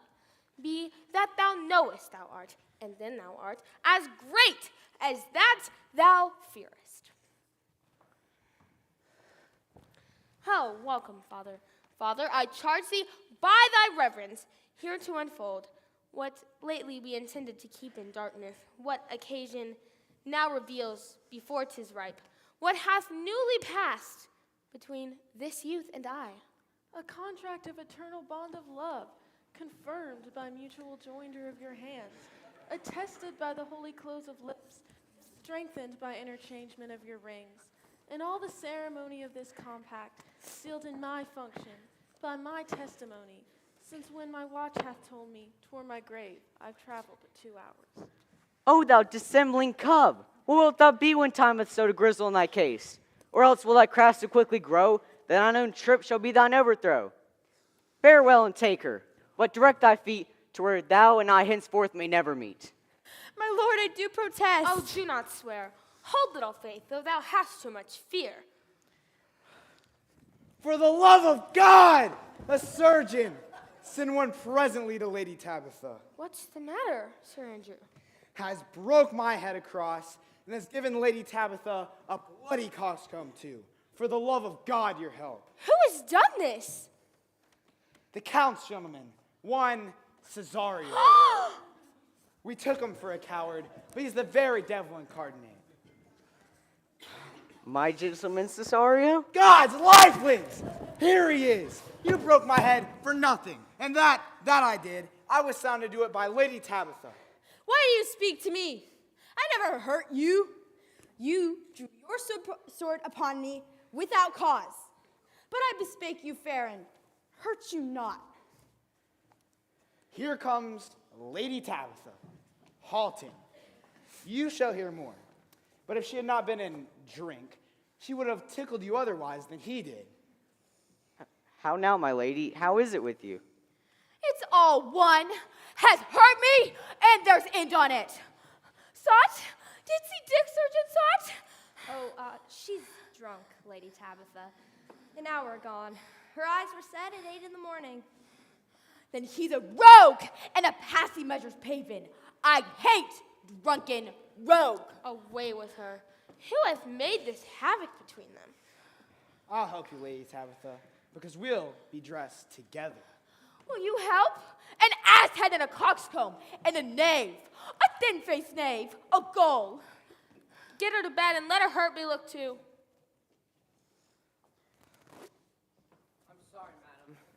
I've hurt your kinsman, but had it been the brother of my blood, I must have done no less with wit and safety. You throw a strange regard upon me now, and by it I do perceive it hath offended you. Pardon me, sweet one, even for the vows we made each other but so late ago. One face, one voice, one habit, and two persons? A natural perspective that is and is not. Antonio! Oh, my kind Antonio, how the hours have racked and tortured me since I have lost thee. Sebastian, are you? Fearest thou that, Antonio? How have you made division of yourself? An apple cleft in two is not more twin than these two creatures. Which is Sebastian? Most wonderful. Do I stand there? I never had a brother. I had a sister whom the blind waves and surges have devoured. Of charity, what kin are you to me? What countrymen? What name? What parentage? Of Messalane. Sebastian was my father. Such a Sebastian was my brother, too. So went he suited to his watery tomb. If spirits can assume both form and suit, you come to fright us. A spirit I am indeed, but am in that dimension grossly clad, which from the womb I did participate. Were you a woman, as the rest goes even, I should let my tears fall upon your cheek and say, thrice welcome, drowned Viola. My father had a scar across his eye. And so had mine. And died that day when Viola from her birth had numbered 13 years. Oh, that record is lively in my soul. He finished his mortal act that day that made my sister 13 years. If nothing lets to make us happy both, but this my masculine usurped attire, do not embrace me, till each circumstance of place, time, fortune, do cohere and jump that I am Viola. Which, to confirm, I'll bring you to a captain in this town, where lie my maiden weeds, by whose gentle help I was preserved, to serve this noble count. So comes it, lady. You have been mistook. But nature to her bias drew in that you would have been contracted to a maid. Nor are you therein deceived. You are betrothed both to a maid and a man. Be not amazed, right noble is the blood. If this be so, as yet the glass seems true, I shall be happy to have a part in this most happy wreck. Thou hast said to me 1,000 times, thou shalt never love a woman like to me. And all these swearings will I overswear, and all those swearings keep in true in soul, as doth that orbed continent, the fire, that severs day from night. Give me thy hand. Let me see thee in thy woman's weeds. The captain that did bring me first on shore hath my maid's garments. He, upon some action, is now in durance at Malvolio's suit, a gentleman and follower of my lady's. He shall enlarge him. Fetch Malvolio hither. Now, alas, I do remember me. They say, poor gentleman, he's much distract. How does he, sirrah? Truly, madam, he holds Beelzebub at the stave's end, as well as a man in his case may do. Here's writ a letter to you. I should have given it to you today morning, but as a madman's epistles are no gospels, so it skills not much when they are delivered. Open it and read it. Then look to be well edified when the fool delivers the madman, by the Lord, madam. How now? Art thou mad? No, Madonna, but I do read madness, and your ladyship will have it as it ought to be. Well, I prithee, read it in thy right wits. So I do, Madonna, but to read his right wits is to read thus. Therefore, prepend, my princess, give an ear. Read it, Maria. By the Lord, madam, you wronged me, and the world shall know it. Though you've put me into darkness and given your drunken cousin rule over me, yet have I the benefit of my senses as well as your ladyship. I have your own letter that induced me to the semblance I put on, with the which I doubt not but to do myself much right, or you much shame. Think of me as you please. The madly used Malvolio. Did he write this? Aye, madam. This savor's not much a distraction. See him delivered, Fabian. Bring him hither.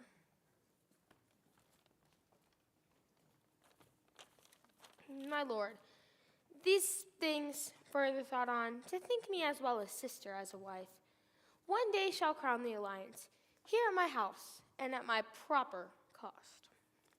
Madam, I am most apt to embrace your offer. Your master quits you, but for your service done to him, so far beneath your soft and tender breeding, and since you call me master for so long, here is my hand. From this day forth you shall be your master's mistress. A sister? You are she. Is this the madman? Aye, my lord, this same. How now, Malvolio? Madam, you have done me wrong. Notorious wrong. Have I, Malvolio? No. Madam, you have. I pray you peruse this letter. You cannot now deny 'tis not your hand, not your seal, not your invitation. No, you can say none of this. Why have you given me such clear lights of favor, bid me come smiling and cross-gartered, to frown upon Lady Tabitha and the lighter people, and acting in this obedient hope, why you have suffered me to be imprisoned, kept in a dark house, visited by the priests, and made the most notorious geckengel that ever invention played on? Tell me why. Alas, Malvolio, this is not my writing, though I do confess, much like the character. Nevertheless, 'tis Maria's hand. And now I do bethink me, 'twas she who first told me thou wast mad, then camest in smiling. Prithee, be content. These things hath most shrewdly passed upon thee.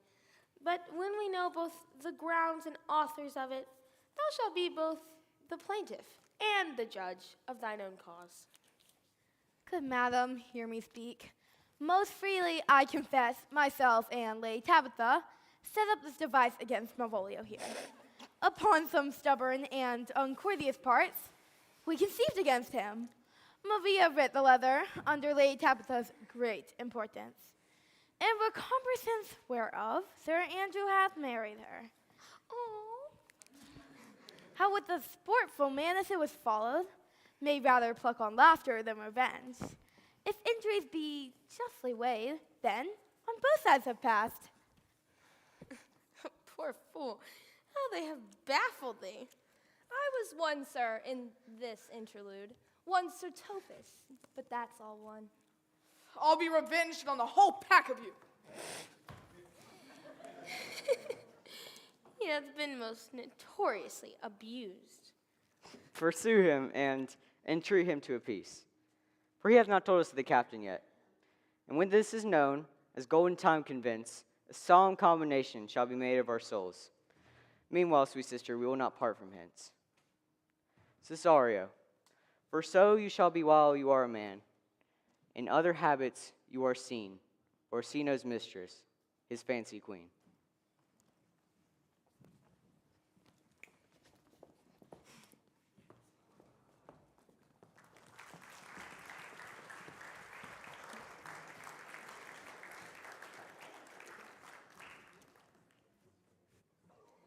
When that I wasn't a little tiny boy with a hey-ho, the wind and the rain, a foolish thing once, but a toy for the rain, it raineth every day. When I came to man's estate with a hey-ho, the wind and the rain, knives and thieves men shut their gate for the rain, it raineth every day. When I came alas to I with a hey-ho, the wind and the rain, by swaggering I could never thrive for the rain, it raineth every day. When I came unto my beds with a hey-ho, the wind and the rain, with toss but still at drunken ends for the rain, it raineth every day. A great while ago the world begun with a hey-ho, the wind and the rain, but that's all one, our play is done, and we'll strive to please you every day.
Didn't they do an amazing job? Let's give them one more round of applause.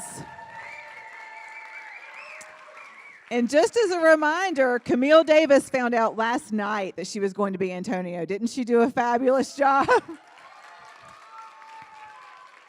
Now, a few thank yous before we say goodbye for our sound engineer, Ned Coleman, back there. Best sound we've ever had. Our playbill cover and art was done by Ellery Watkins. Our playbill design was Kim Watkins. Our marketing team, Camille Davis, Shelton White, Olivia Grace Harrison, Avery Mitchell, Ellery Watkins, and Lydia Ball, some on stage. Our stage and set design and construction assistants, Drew Gerstmeyer and Catherine Hartman. Our hair and makeup support, Jennifer Hine and Amy Lytle. Our costume assistants, our grandmothers, Cheryl Halver and Linda Hill. And we are so grateful to the Little Theater of Winston-Salem for allowing us to borrow some of their set and prop pieces. Thank you, Little Theater. Thank you, Mrs. Duncan, for serving as our queen during our matinee performance. And thank you, Miss Barclay, for your help. She's back there. And Mrs. Lindsay, are you back there? Come on up. Come on, Miss Lindsay. This is typical Miss Lindsay. She's behind the scenes. Come on up. And also, Mrs. Amadio, our costume designer. You know, the costumes made everything come alive. Don't you think that we didn't need a set? That was just amazing. Thank you. And our assistant director, Miss Sable, thank you. She kept everybody in check. And our director, Mr. Lindsay.